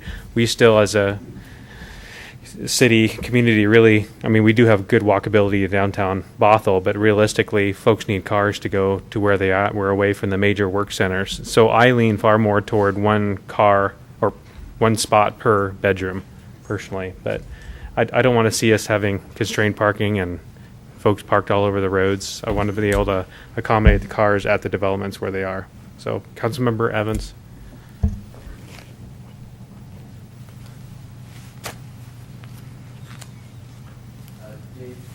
Can you comment on how this proposal will affect the transition to our residential areas? The setbacks, the height, bulk, and scale all remain the same. So at least in terms of physical presence, I don't think there will be an impact. The concerns about spillover parking, I mean, much of what caused the concern in Sunrise Valley View about spillover parking from the campus and from the park and ride, for that matter, and certain businesses perhaps, is that people like to park in front of their house or as near to their home as possible, and that will be true also of the people in these apartment units. So I think it's unlikely that people in these apartments will be parking a block away, 2 blocks away from their units. And many of the new apartments are. Mayor Freed mentioned the cost factor. They are charging independently for the parking. So if you don't have a car, you're not subsidizing the people in your building that do. There is a concern that charge will cause some tenants to take their chances of being able to find a space on the street nearby. But I think over time, you'll find that people will be parking in their building or very close to it. And do we encourage or do we use shared parking agreements? Do we encourage those between developments, or how does that factor into the equation? There is a provision to allow a 10% reduction for shared parking, but they have to demonstrate that the uses that are sharing parking have a separation of 1 hour between the times of use. So a business, a restaurant that stays open into the evening couldn't have a shared parking reduction with residences above them. It would have to be essentially a 9 to 5 kind of business. So does development bring that proposal to us, or does the city go back to them and say, have you considered the shared parking? Is that a two-way street, or? Well, it's really the applicant that will apply that. I mean, if an applicant comes to us and is struggling with that, and we see something that they're some code provision that they're not taking advantage of, we through the pre-application process and the review process, that might come up. But generally, it's the applicant that's pushing that. Okay, thank you. Anybody else? Further comments? Councilmember Ram.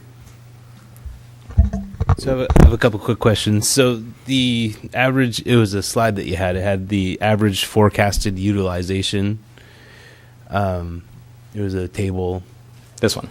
So what assumptions are made about our forecasted utilization? Do you know the assumptions that were put into that number? They actually did go out and measure throughout King County parking utilization on a variety of situations. They were covering all of King County, so I think only one of their examples was actually in Bothell, but they compared similar situations and based their average utilization on that.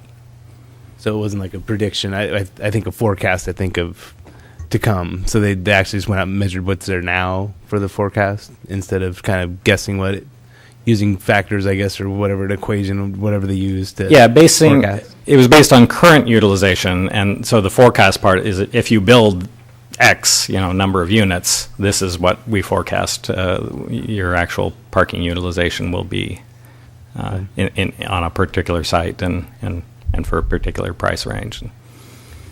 And then the 0.75, you said that we are, the proposed 0.75 stalls per bedroom. We're in line with only Shoreline, Issaquah, and Bellevue with that low of a minimum.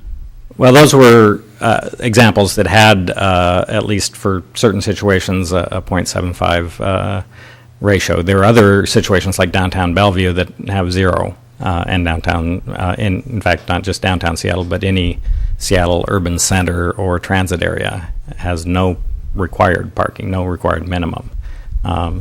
And the data shows that that's not what developers are building. It's a rare project that actually doesn't include any parking, whether they're required to or not.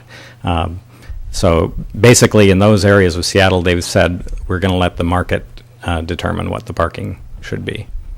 We're not proposing that Bothell go there. We think the 0.75 per bedroom is a reasonable amount for Bothell, given the circumstances that we have. Relatively good bus service and the kind of walkable downtown that we're creating.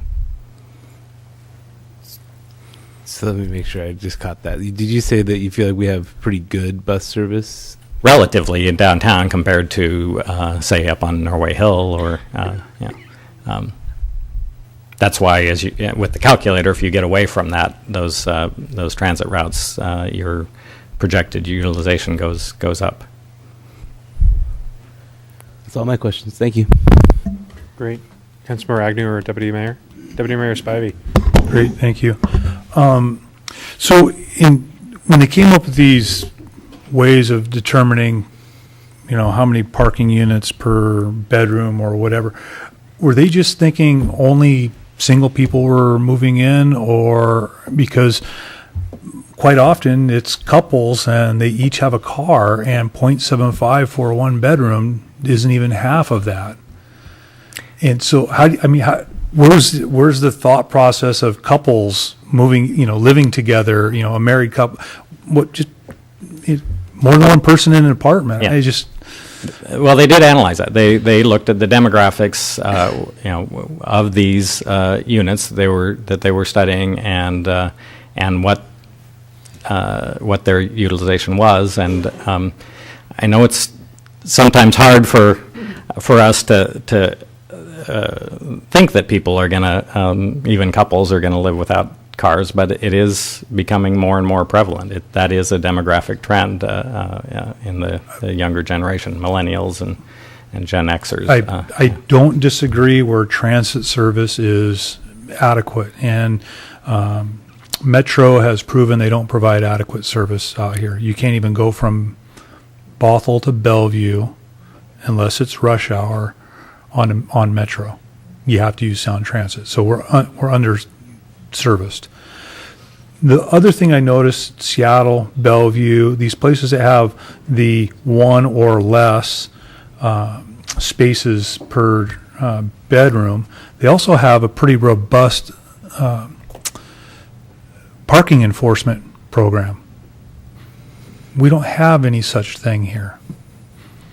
And so there's no incentive to park in your apartment or to rent parking at your building if there's no penalty for parking out in the street or parking in the neighborhood. So I'm leaning towards having a higher threshold for stalls so that we can alleviate that problem, because there's no way, we don't have a mechanism to enforce parking issues elsewhere in the city.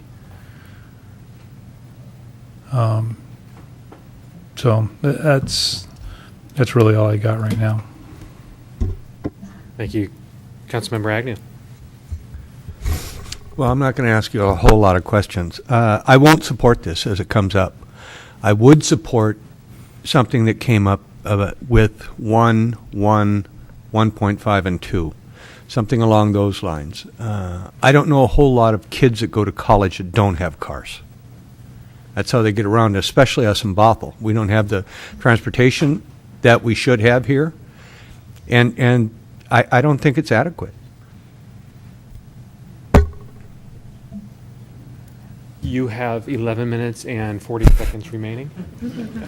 What do you want to talk about? Well, if I can just respond, at UW Bothell, at the Husky Village, the students that live there, about half of them have cars. So that's the observed situation. Now, there are a number of factors involved there. A lot of the students that are in their student housing are foreign students, but those are the people that are looking most needing housing near the campus. But that's a big factor when they're a foreign student. But that's the demographic of who's looking for that close-in housing, which is what we're talking about here with the general downtown corridor. The people with cars, they have more flexibility to live further away. Okay, so everybody's had an opportunity to go through. I know that we don't want to open up for more questions or deliberation, or we go straight to a motion. All right, Councilmember Lamb. So, thank you, Mayor. I would move that we adopt the Planning Commission's proposal with the following revision: that instead of 0.75, that it be moved to 1 unit per bedroom. So if there was a 3-bedroom unit, it would have to have 3 parking stalls. And if it was a 4-bedroom unit, it would have to have 4 parking stalls. So we have a motion by Councilmember Lamb, a second by Councilmember Agnew to adopt the Planning Commission's recommendations, including setbacks and other items, but change one item or aspect of that to move from 0.75 to 1 parking spot per bedroom. Is there any deliberation? Councilmember Sandberg. I'd like to make an amending motion, and that would be to also remove the recommendation to decrease the front setback from 20 feet to 5 feet. so as to remove that recommendation. So to retain the current language that has the front setback of 20 feet. So we have a motion by Councilmember Sandberg and a second by Councilmember Rayum to remove the recommendation of a 20-foot setback with 5-foot setback. Would you like to speak to your motion? Yes, thank you. So I understand the point or the idea of moving allowing the buildings to move forward 5 feet. But could you display the language that you showed earlier? It's on page 131 of our packet, or I think that's, same thing. I spoke at the January study session about how I felt that the development currently in that area and the idea behind the transition and setbacks in the downtown master plan supported that the 20-foot setback, because it creates a vision, a culture for that street that was originally envisioned in the downtown master plan. And I am concerned that even if we do decrease the setbacks, we're not giving the adjacent neighbors really that much of a benefit, because what they are asking for is that if you take 15 feet off the front, which means you move the building 15 feet closer to the street, am I really going to get 15 feet increased setback or buffer on the back? And that language doesn't say that. That language does not explicitly provide that protection. And so for that reason, I don't support it unless there can be explicit language. And I still feel like the streetscape would be impacted by reducing that front setback to 5 feet, regardless of whether there's the impacts to single family. We're already seeing sightline problems with some of the other projects, like what was mentioned tonight with the 104. And I don't feel like we should exacerbate that situation by decreasing setbacks throughout the entire GDC, which isn't just Beardsley, it's also north on 527, up near Rite Aid in that area. So for those two reasons, that it creates a street environment that was envisioned in the downtown plan, coupled with the fact that I don't see that there's actually that protection guaranteed in explicit language in the code. That's why I'm making that amendment. Great. Further comments? I'll speak. Councilmember Lamb. So if you could put back up that language that was just referenced a moment ago. To me, it couldn't be clearer that it says it may be reduced to a minimum of 5 feet provisionally with director approval, where it would create a wider buffer and comparatively lower building heights adjacent to residential only zones, or it would improve transitions to adjacent zoning with different setbacks. I think that when we draft our code, we have to have confidence in our staff. I have enormous confidence in our community development director. I think, to me, I guess you could make it completely prescriptive, but I think when we've done that in the city, we've had challenges in our code as well, where we have people lock on to a particular provision of code, and it's led to some unintended consequences that haven't really led to good development and have, in some cases, been more impactful to neighborhoods. What this is saying is it may be reduced, doesn't have to be reduced, if it helps the neighbors who are next to them. I support that. I think, this is a community that is adding a lot more people to it. We have a university that is an enormous amenity. I grew up in Seattle next to a university. It's a huge blessing and it's a great thing to have a university, but we have to live together and we have to work together. And it's important that, to me, this provision is, the motion that I made and what I support is to give the director the flexibility to allow reduced setbacks in the front if it will help. And we've heard from community members in the back. If the language is insufficient, then I would propose to have a different language. I don't think it is. I don't think it could be any clearer. And so I won't be supporting the amending motion. Is there further comment to the amendment? Yeah, Councilmember Evans. Well, I was going to speak to that also just briefly, based on what Councilmember Lamb stated, but I heard it being as fairly clear from the staff that reduced setback would then be applied to the back. That was the model that was showing us up there on the screen. So that's, and I don't know where it explicitly says that, but that's what I understand was the intent of this code revision.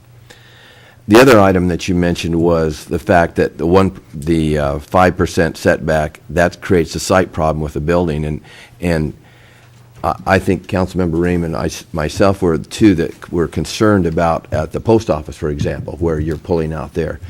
And it was clarified, I went back and looked at it too, it isn't the building that's creating the site distance, it's the parking.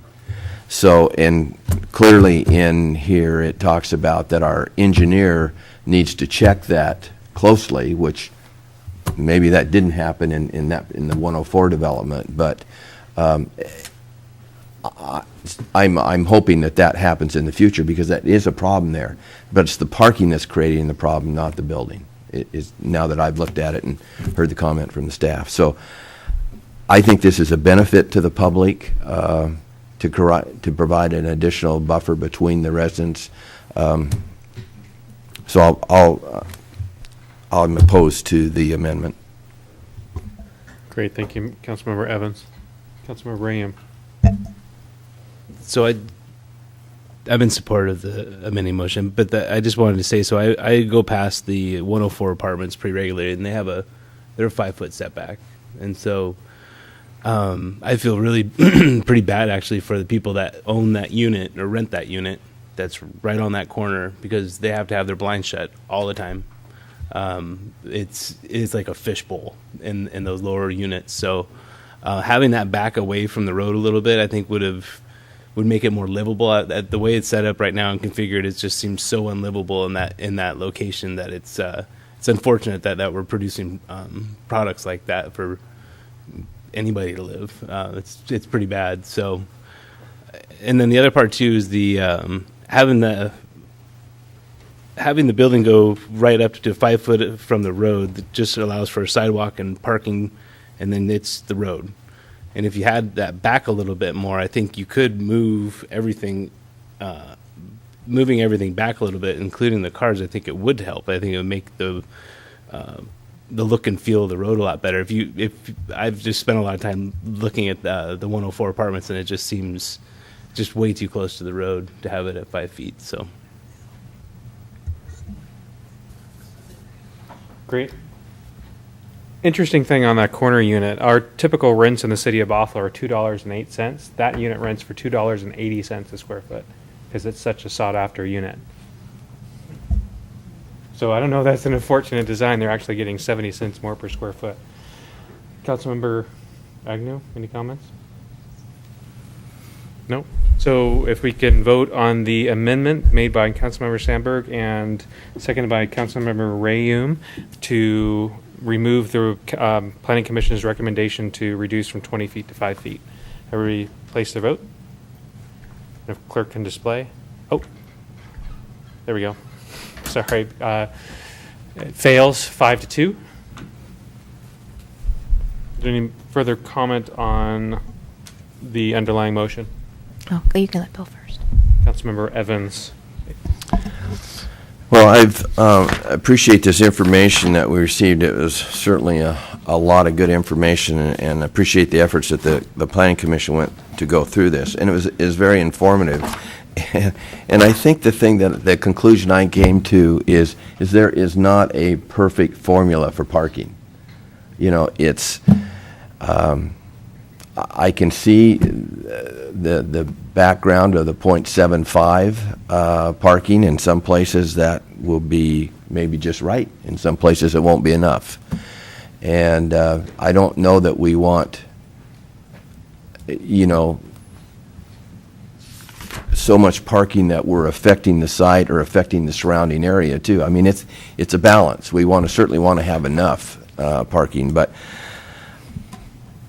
the documentation supports the 0.75 that was presented, and I believe the staff has given us the correct information, and I Sounds like the Planning Commission addressed this, maybe not unanimously, but they did look at it. But I guess myself, I have to err a little bit on the side of maybe not enough parking. So while I think that .75 is something to consider, at this point, I feel a little more comfortable with a little bit of a buffer there. If that's 1.0, then so be it. I don't think that's going to create excess parking or unneeded parking, hopefully, but maybe it gives that buffer to what additional parking is needed. So with my understanding of this information and what's been presented, I'll support the motion as presented. Great, thank you, Councilmember Evans. Councilmember Sandberg, you made a motion, so you still had the floor. Do you want to finish your comments? I was just going to speak to the main motion unless there are other amending motions.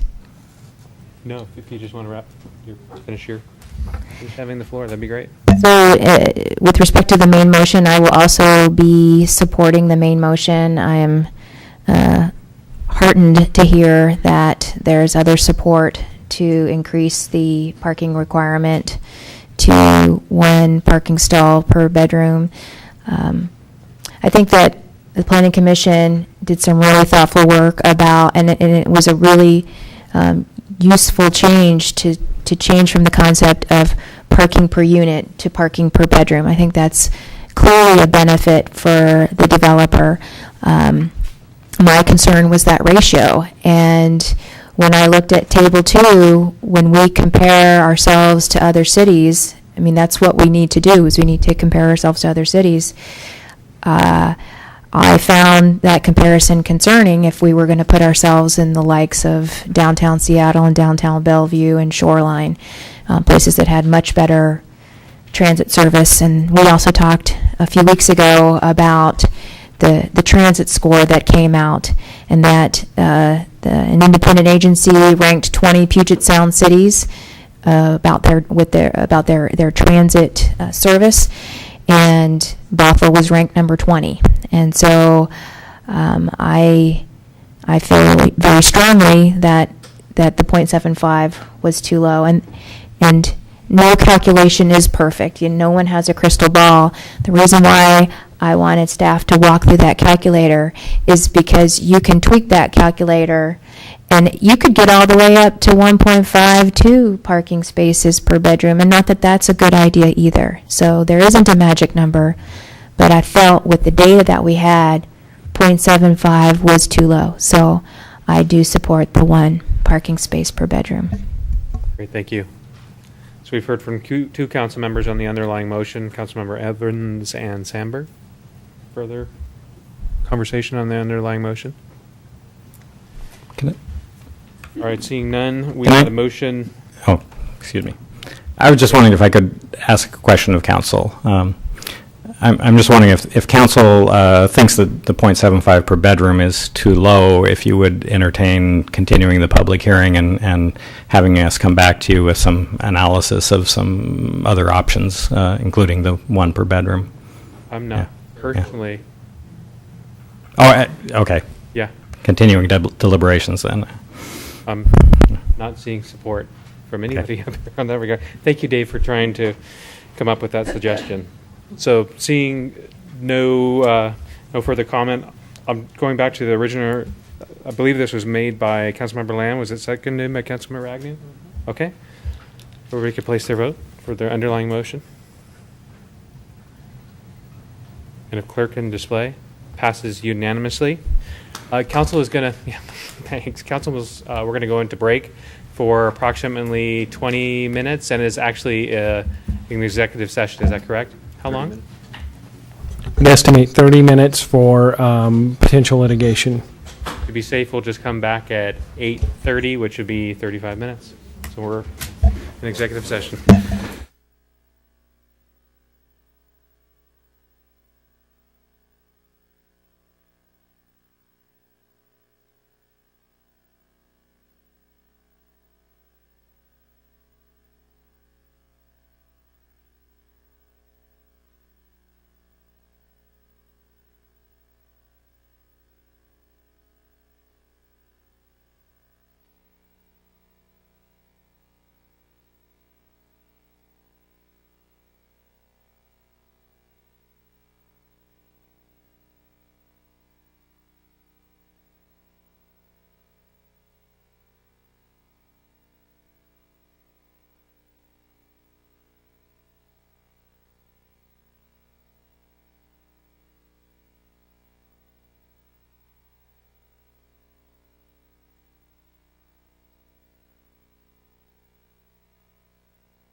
All right, welcome back, everybody. We're back from our executive session regarding legal matters.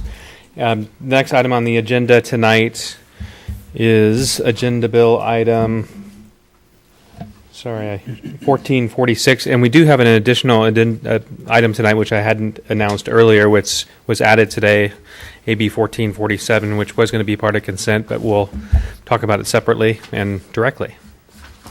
So we do have a presentation this evening. Excuse me.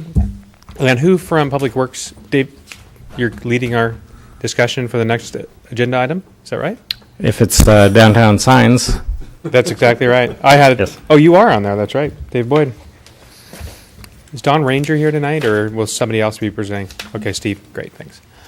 All right. Dave? Thank you again. And actually, before I launch into that, I was just informed that I misspoke in the earlier session, and that the UW Bothell student housing projects are not predominantly international students. It's a very diverse population, and they do give preference to students that are from greater than 30 miles away.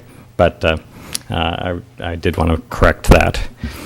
And Kelly Snyder said that she'd provide some demographics for us if there's interest. So on downtown signs, we held a public study session on February 11th. This is actually is combining two items that Planning Commission held separately, one dealing with A-frame signs in downtown, one dealing with other miscellaneous downtown sign amendments. But since there was so much similarity, we thought it was appropriate to combine them. And in my presentation here, I'm not going to go back over all of the Planning Commission recommendations. I'm just going to highlight again the issues that we did get comments and questions on at the study session. So, with regard to A-frame signs, I would also like to say that we did get a lot of public comment on this issue, both of these issues, when they went through Planning Commission, particularly A-frame signs, and I thought we were going to get a fair amount tonight, but those folks have not stayed around. On the A-frame signs, again, just to recap, we had to make some changes because we learned that the restriction to only allow them for restaurants was not didn't pass constitutional muster, and there were other issues as well in terms of just fairness and enforcement. The one issue that came up, or one of the issues that came up, was that while there's still language in the citywide regulations, and the downtown plan does defer to the citywide regulations for some issues, there wasn't anything specific in the downtown plan regulations prohibiting putting A-frame signs or portable signs in landscaped areas. I think we were covered by the other references, but the suggestion was to make that explicit, so we've done that in the revised version that you got tonight. There were also a number of other issues raised about A-frame signs. There was... Oh, I'm sorry. Thank you, Steve. There's the slide that I was speaking to formally. So on the lower picture there, we have a A-frame sign in a landscaped area. You can put temporary signs and A-frame signs in planting strips that are just have grass, but not with more formal landscaping. Other issues. One of the comments was from the Planning Commission. Findings that we got from one of the businesses, or a number of businesses, was that we should leave this up to the businesses to do self-enforcement. And in fact, our wayfinding consultant suggested that if we did allow sandwich boards, that we consider a merchant-driven design review committee. But as we said last time, we certainly welcome that, but it doesn't take the place of having some basic regulations that the city can enforce. There was questions about the impact of the regulations. How many signs would we eliminate? We haven't done an exhaustive review, but I would guess that 2/3 of the businesses that have A-frame signs have more than one, and so if those extra signs were eliminated, we might reduce the number by about 1/3. There was some concern about the timing of the enhanced standards with regard to the construction work, and that perhaps, and in fact, Planning Commission recommended that there be consideration of the construction work. It's difficult to adopt a standard that becomes effective at the completion of construction work in a situation like downtown, because like a home remodel, it never really is done, and it's hard to predict when that would be done or what that threshold is. So we feel that it's better to set a time standard and then work with the businesses to come up with a program for signage during construction that would address those impacts. So that's our recommendation. There was one other issue here. There was also, both the Planning Commission and at the study session, sentiment that we needed to deal with A-frame signs on a citywide basis, and we don't disagree, but the amendment that was initiated was to look at the downtown situation. Another question had to do with the potential for wall signs, including ground wall signs on McMenamins.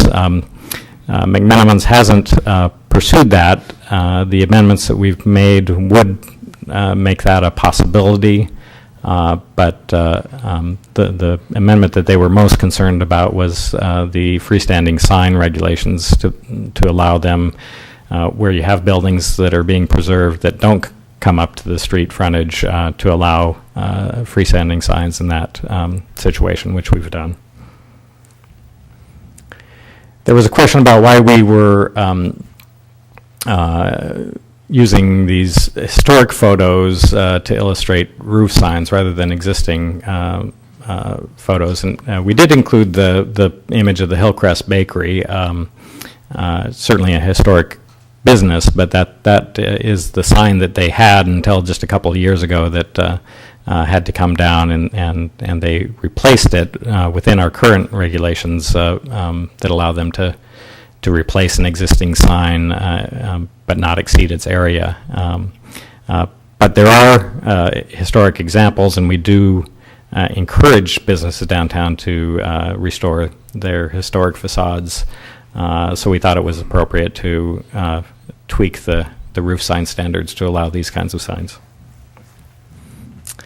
Temporary wall signs, there was a question about why we went from one per building to one per street-facing facade, and with the downtown plan, some of the larger projects that have multiple street-facing facades do feel the need for, especially at initial leasing, to have more than one temporary sign, and this is the developer's proposal of where they wanted to put their sign. The code actually requires it to be lower on the building, still below the second floor sill level, but this is an illustration of that issue. We also made some allowances for larger projects to leave them up longer than 60 days for initial leasing. And there was also a question about banner signs. Typical banners, grand opening for business type banners, are still limited to the 60 days as they have been. And then one issue that wasn't in the Planning Commission recommendation, or another issue that wasn't in their recommendation that came up, was the directional signs that we talked about at the study session, and there did seem to be support for loosening the restriction on the size of directional signs that are exempt from the sign code.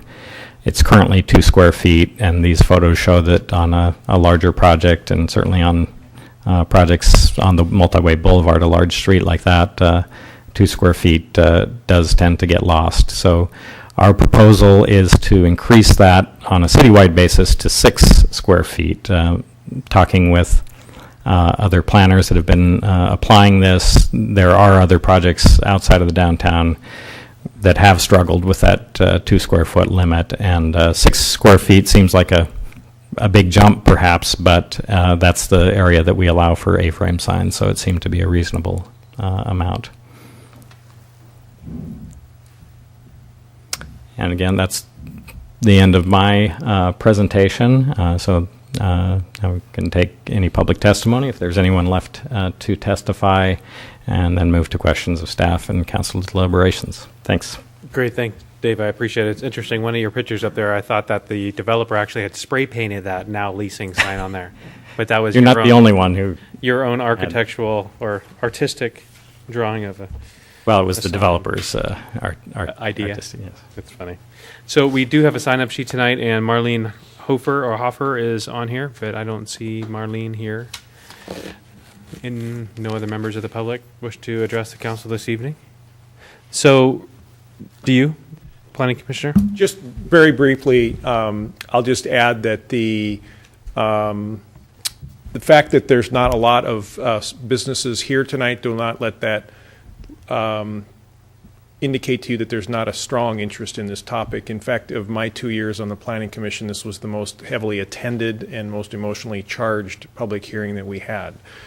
So I just wanted to convey that to you. Other than that, I think Dave has presented our thoughts very well. Okay. I'm going to keep the public hearing open until we have a chance to ask questions, and then we'll give an opportunity to close it at that point. If we find that tonight will be the evening that we will wrap this up. I'm looking at the hour. It's 8:55. My agenda says we end at 9. I would move to extend to 9:15, just to allow at least every council member to have an opportunity to weigh in. Any discussion? No, if everybody can place their vote to move the meeting to 9:15 or extend the meeting. And display passes unanimously. So is there anybody on council that has questions for staff or general comments for the good? Yep. Councilmember Sandberg. So you provided us the proposed code language with just a few minor changes in blue from the study session that we had. And would you say that those changes were pretty minor and didn't change anything, any of the flavor or any of the substance that Planning Commission came up with, so that the members of the public who were here earlier from the business community can feel confident that we are accepting the Planning Commission recommendation with just really minor changes? Yes. That's all I have. Thanks. Go ahead. Councilmember Evans. So I guess one question that's been raised, obviously, that there was concern about the code being for the entire city. And Dave, you said that that wasn't what this was advertised, or this particular item was just for downtown. When would this be looked at for the entire city? If council were to initiate that as a code amendment for consideration citywide, I think from a staff perspective, I think we would agree that there are some issues with A-frames citywide, but it might actually make more sense to take a more comprehensive look at the citywide sign code rather than just focus on A-frames if we were to do that. But. Right. Well, that was a strong recommendation from the public who testified at the Planning Commission meeting, was that this really needs to apply citywide. So that's why if the business sector feels strongly about that, and it makes sense. If we're going to have A-frames in one place, at least let's consider what they would be in other places, whether they be the same or not. I think that's just something that we need to look at some point here in the future. Yeah. The ultimate Planning Commission recommendation really is not substantially different than the citywide code. The previous or the current downtown standard is. Yeah. Do you have more questions? No. Okay. Councilmember Lamb. So thanks. I want to thank the Planning Commission for their work and Dave for your presentation. I've reviewed this, and I have to say, I mean, I'm uncomfortable with the idea of applying this just to one area of the town, and I'll say this because our Main Street and downtown merchants are undergoing more impact than almost any other part of our community because of the construction that we have right now. And I've heard a lot of complaints. You know, people understand the vision, they understand access, ingress, egress, and they know that we need to make the changes that we're making, but they're also hurting as a result of those changes. And so I have to say my instinct at this point would be, because I haven't read anything in here that would only apply to downtown. I mean, we could sort of carte blanche to say, let's do this on the whole city, but I don't think that's really fair because nobody else in the city has had any notice that we would apply this to them. My own instinct would be to take a pause on this. I think the Planning Commission has done good work. I don't know that, honestly, implementing this immediately with 522 still being under construction, with still all the things happening in our Main Street, is maybe the best idea. I mean, when people are like, oh, it's visual clutter, at present we have a lot of visual clutter in our downtown, a small percentage of which is commercial signs that are paid for by small businesses. So my hope on this would be that we could preserve this work, open up as a council the idea of expanding it to the entire city, and delay the implementation to allow at least the infrastructure that we have in downtown to go in, so that those businesses aren't being damaged by that. Dave? And are you speaking just to the A-frame sign amendments or the entire package? You know, I'll be honest, I'm not a huge fan. I mean, I think I'm speaking to the entire, at this point I would be speaking to the entire package. I mean, I think that the A-frame issue is a citywide issue. It may be more prevalent in downtown, although I don't know that that's necessarily the case if you drive around the city. I think there's A-frames all over the area. I understand that portions of this are intended to sort of make sure that the downtown signage is uniform, and so I guess I'm open to the idea that the A-frame issue would be, sort of carved out from this, and we would keep the other regulations, because it seemed, and correct me if I'm wrong, Commissioner Booth, that there wasn't a huge amount of negative public reaction to the other proposed changes. Is that correct? That's correct. Okay. Then I guess I guess I would amend my previous comments that maybe knowing that, I would be open to carving out the A-frame issue for a citywide issue and proceeding with the rest. Okay, thank you, Councilmember Lamb. Any other comments? Deputy Mayor Spivey. Great, thank you. I guess we should kind of address things from a citywide perspective also. And I have some concerns for our Main Street businesses where I'll use the Logsdon building as an example. I was just over there prior to our meeting tonight assisting with the ribbon cutting on behalf for the chamber. There's multiple businesses in that building on Main Street and then on Main Place. And for that business owner for that building owner to be successful, they need their businesses to be successful. And they need a way for the customers of those businesses to know where they're at off of Main Place. And we have to have something to help those businesses that are accessed off of Main Place or 183rd, because that's their only frontage. And that in some ways there's on the other side of Main Street, there's businesses that are accessed only from the parking lot side of those buildings. So I'm not seeing anything that's helping the success of those businesses in this code. And then your first set of historical pictures showed some wall signs, and I guess I have a question. I'm looking at attachment 4, page 7, number 4, wall sign, the III. Wall sign shall only be mounted on a wall area below the second floor window sill level for ground floor uses.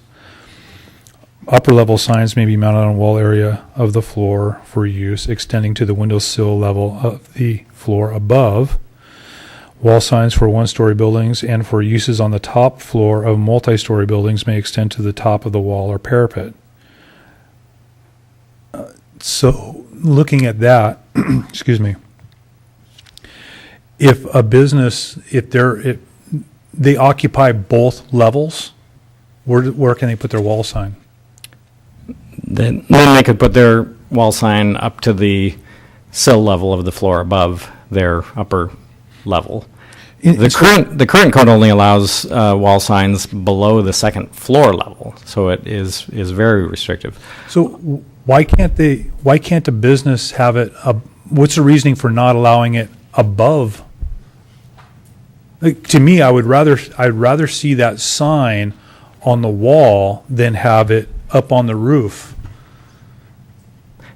Well, that's the intent, is to have the sign on the wall area that the business occupies. So if it's a second floor business, they can have their sign up on the second floor or above their second floor windows, up to the sill level of the floor above. The reason for the sill level of the floor above is that the available wall area is from the top of their windows to the sill of the floor above. So I'm going to say a business across the street that's occupying 2 floors, they can have it above the second floor window then? Oops. So here is an example. Maybe this will clarify it. The current code, this is a wall sign for the business on the ground floor of this building. It actually extends above the second floor level, so under the current code, we shouldn't have allowed that sign. The amendment, but we thought on this building it just made good sense that sign band that was designed into the building should be utilized. That's one reason why we're changing that requirement to allow them up to the sill level of the floor above. This projecting sign, the current code wouldn't allow at all, because that's not a business that has a dedicated ground floor entrance. It's a second-story business. But the Planning Commission recommendation was that those businesses also should have an opportunity to advertise, and that it's appropriate to let them put those signs on the floor that they occupy. So let's just go using this photo being hypothetical. There's we'll use the windows to the far left of the building there. Let's say there's a ground floor entrance there, and these are divided up into occupancies by the windows, and that occupancy takes 2 floors. We'll say that's sushi zone. Could they have their sign above the second floor window then with this code? They could have it up here. Okay. All right. It just didn't seem as clean in the language as it could have been, I think. But if that's the intent, then I'm okay with that. But yeah, I go back to, I think it definitely on the sandwich boards, we should be addressing it citywide, probably the rest of it also. But that's all I have for now. Councilmember Rayam or Agnew? No? Rayam? Delightedly, I am in full agreement with Councilmember Lamb that I think we see the comments in our packet as well, that this is really a citywide issue, and it would behoove us, I think, to do it just down here. And I think Wouldn't or would? It would behoove us to expand this to a citywide discussion instead of basically kind of targeting one part merchants in one part of the town over other parts of the town. So I'm open to having this come back and expanding its scope and dealing with it then. That's all. Councilmember Sandberg? I agree with that approach, but I also want to point out that I think that we might want to consider adopting part of this and then cutting out portable signs, because we need to deal with the legal issue of the language that restricts the A boards to just restaurants and cafes. And it seems to me that the sticky point is the A boards. And it's always been the A boards. It was the A boards 12 or 14 years ago. And so I would like to know if council feels like they can adopt the balance of what this language is, because there's some good changes in there. I mean, there's changes for the directional signs. There's changes for wall signs that I think were requested by a business. So there are good changes in there and timely changes, especially the restaurant-only language. And then we could take out the A board language. And I wish there was a solution to this, because this is a fight that I've been through before, and whenever I see A boards, all I think is, I don't even want to touch that.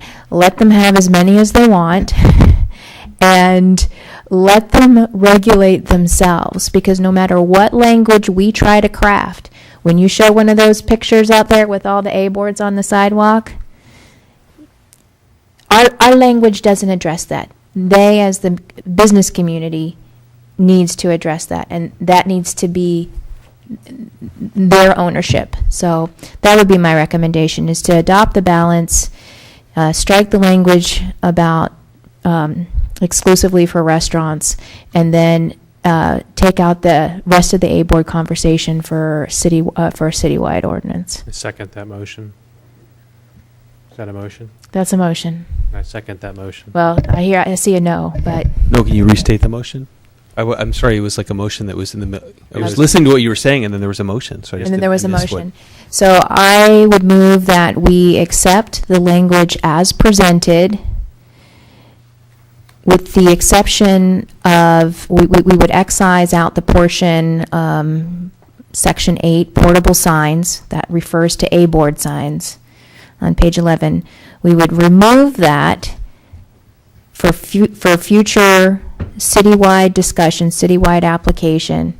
However, we do need to make the fix that says that portable signs are not limited to restaurants and cafes.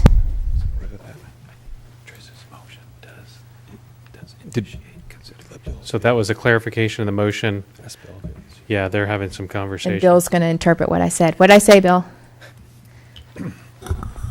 I was just saying to Dave that the way you stated the motion, in my mind, did sufficiently include initiation of code amendments to look at A board citywide. Okay. Yes. And so you have a motion and a second. There's deliberation now at this point. I'll take the first opportunity. I think it's important to move forward with what we have presented tonight, because we do have ongoing development in the downtown, and we would like our signs to be consistent across downtown. It would have been nice to have it all at one point today, but I don't know that we want to take notice time and the next several months to then put in place a citywide sign code. We're focused a lot on downtown to make sure it's cohesive, and as people are walking around, we've had downtown studies about our signage. So I think this motion tonight that Councilmember Sandberg made is certainly in line with what kind of our planning has been, what we want the aesthetics of downtown to look like, and cohesive. So I'm definitely supportive of the motion. I'm supportive of the motion as well. Evans? So I just want to clarify. So the motion was to include consideration of A board citywide, a future code amendment. Was that what the statement was? That was the motion, yeah. Yes. Okay, and I would support that. I understand the concern of getting these standardized or whatever, but to do nothing is the wrong thing. We've got to tackle this somehow. And next to parking, sign codes are about as challenging as anything. So I support the motion, but and strongly support coming back and looking at A boards as a whole. Great. So in the midst of a motion, I would appreciate a motion to extend till 9:30. We do have an additional agenda item tonight. Second. So we have a motion and a second to extend our meeting to 9:30. Any discussion? Councilmember, no? Well, when that's finished, I'd like to make a motion to close the public hearing. We can have it as the motion is made. It will automatically shut down the public hearing. Great, thank you. I've heard that interpretation from our attorney about 3 years ago. It's true. So if everybody could place their vote to extend the meeting to 9:30, and if clerk can display. Passes unanimously. Any further discussion on the motion that's on the floor? Seeing no further comment, Councilmember Rayam. So I do want to emphasize that I support this because I want it to come back soon. I do feel like we have an eyesore with the A-frame sign situation, but I want it to be dealt with on a citywide basis and not just on one road. So that's it. Nobody even wants to be in the camera shot with you right now. That's all right. So if everybody could place their vote, we'll reset the. There we go. Thanks. And if the clerk can display. Passes unanimously. Thank you so much. Though this sets in place the Planning Commission's recommendation with the alteration of bringing back the A-Board discussion for a citywide discussion. Actually places the A-Board Section 8, I believe, on hold to come back.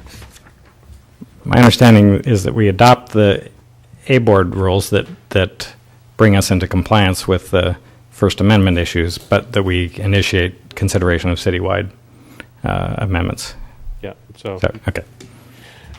The next item on the agenda tonight, Steve Morikawa is going to be presenting on Agenda Bill Item 1447 regarding the consider approval of supplemental agreement number 7 to the professional services contract with Gray and Osborne for continued design services for Northeast 200th Street sidewalk and sewer improvements. Thank you, Mayor. Be very quick. Earlier in the evening, you passed the construction contract for the Northeast 200th Street sidewalk and sewer project. This is just a supplement for under $10,000 for an engineering firm that has special expertise in sewer lining, which is the technique we're going to be using on this project. That's all I have. It's very brief. Is there a motion? Move to approve. Second. We have a motion by Councilmember Lamb, second by Deputy Mayor Spivey. Any comments on the motion? Seeing none, if everybody could place their vote. And the clerk display. I don't believe we have any other items on the agenda this evening. Do you, City Manager? No? So we would be adjourned.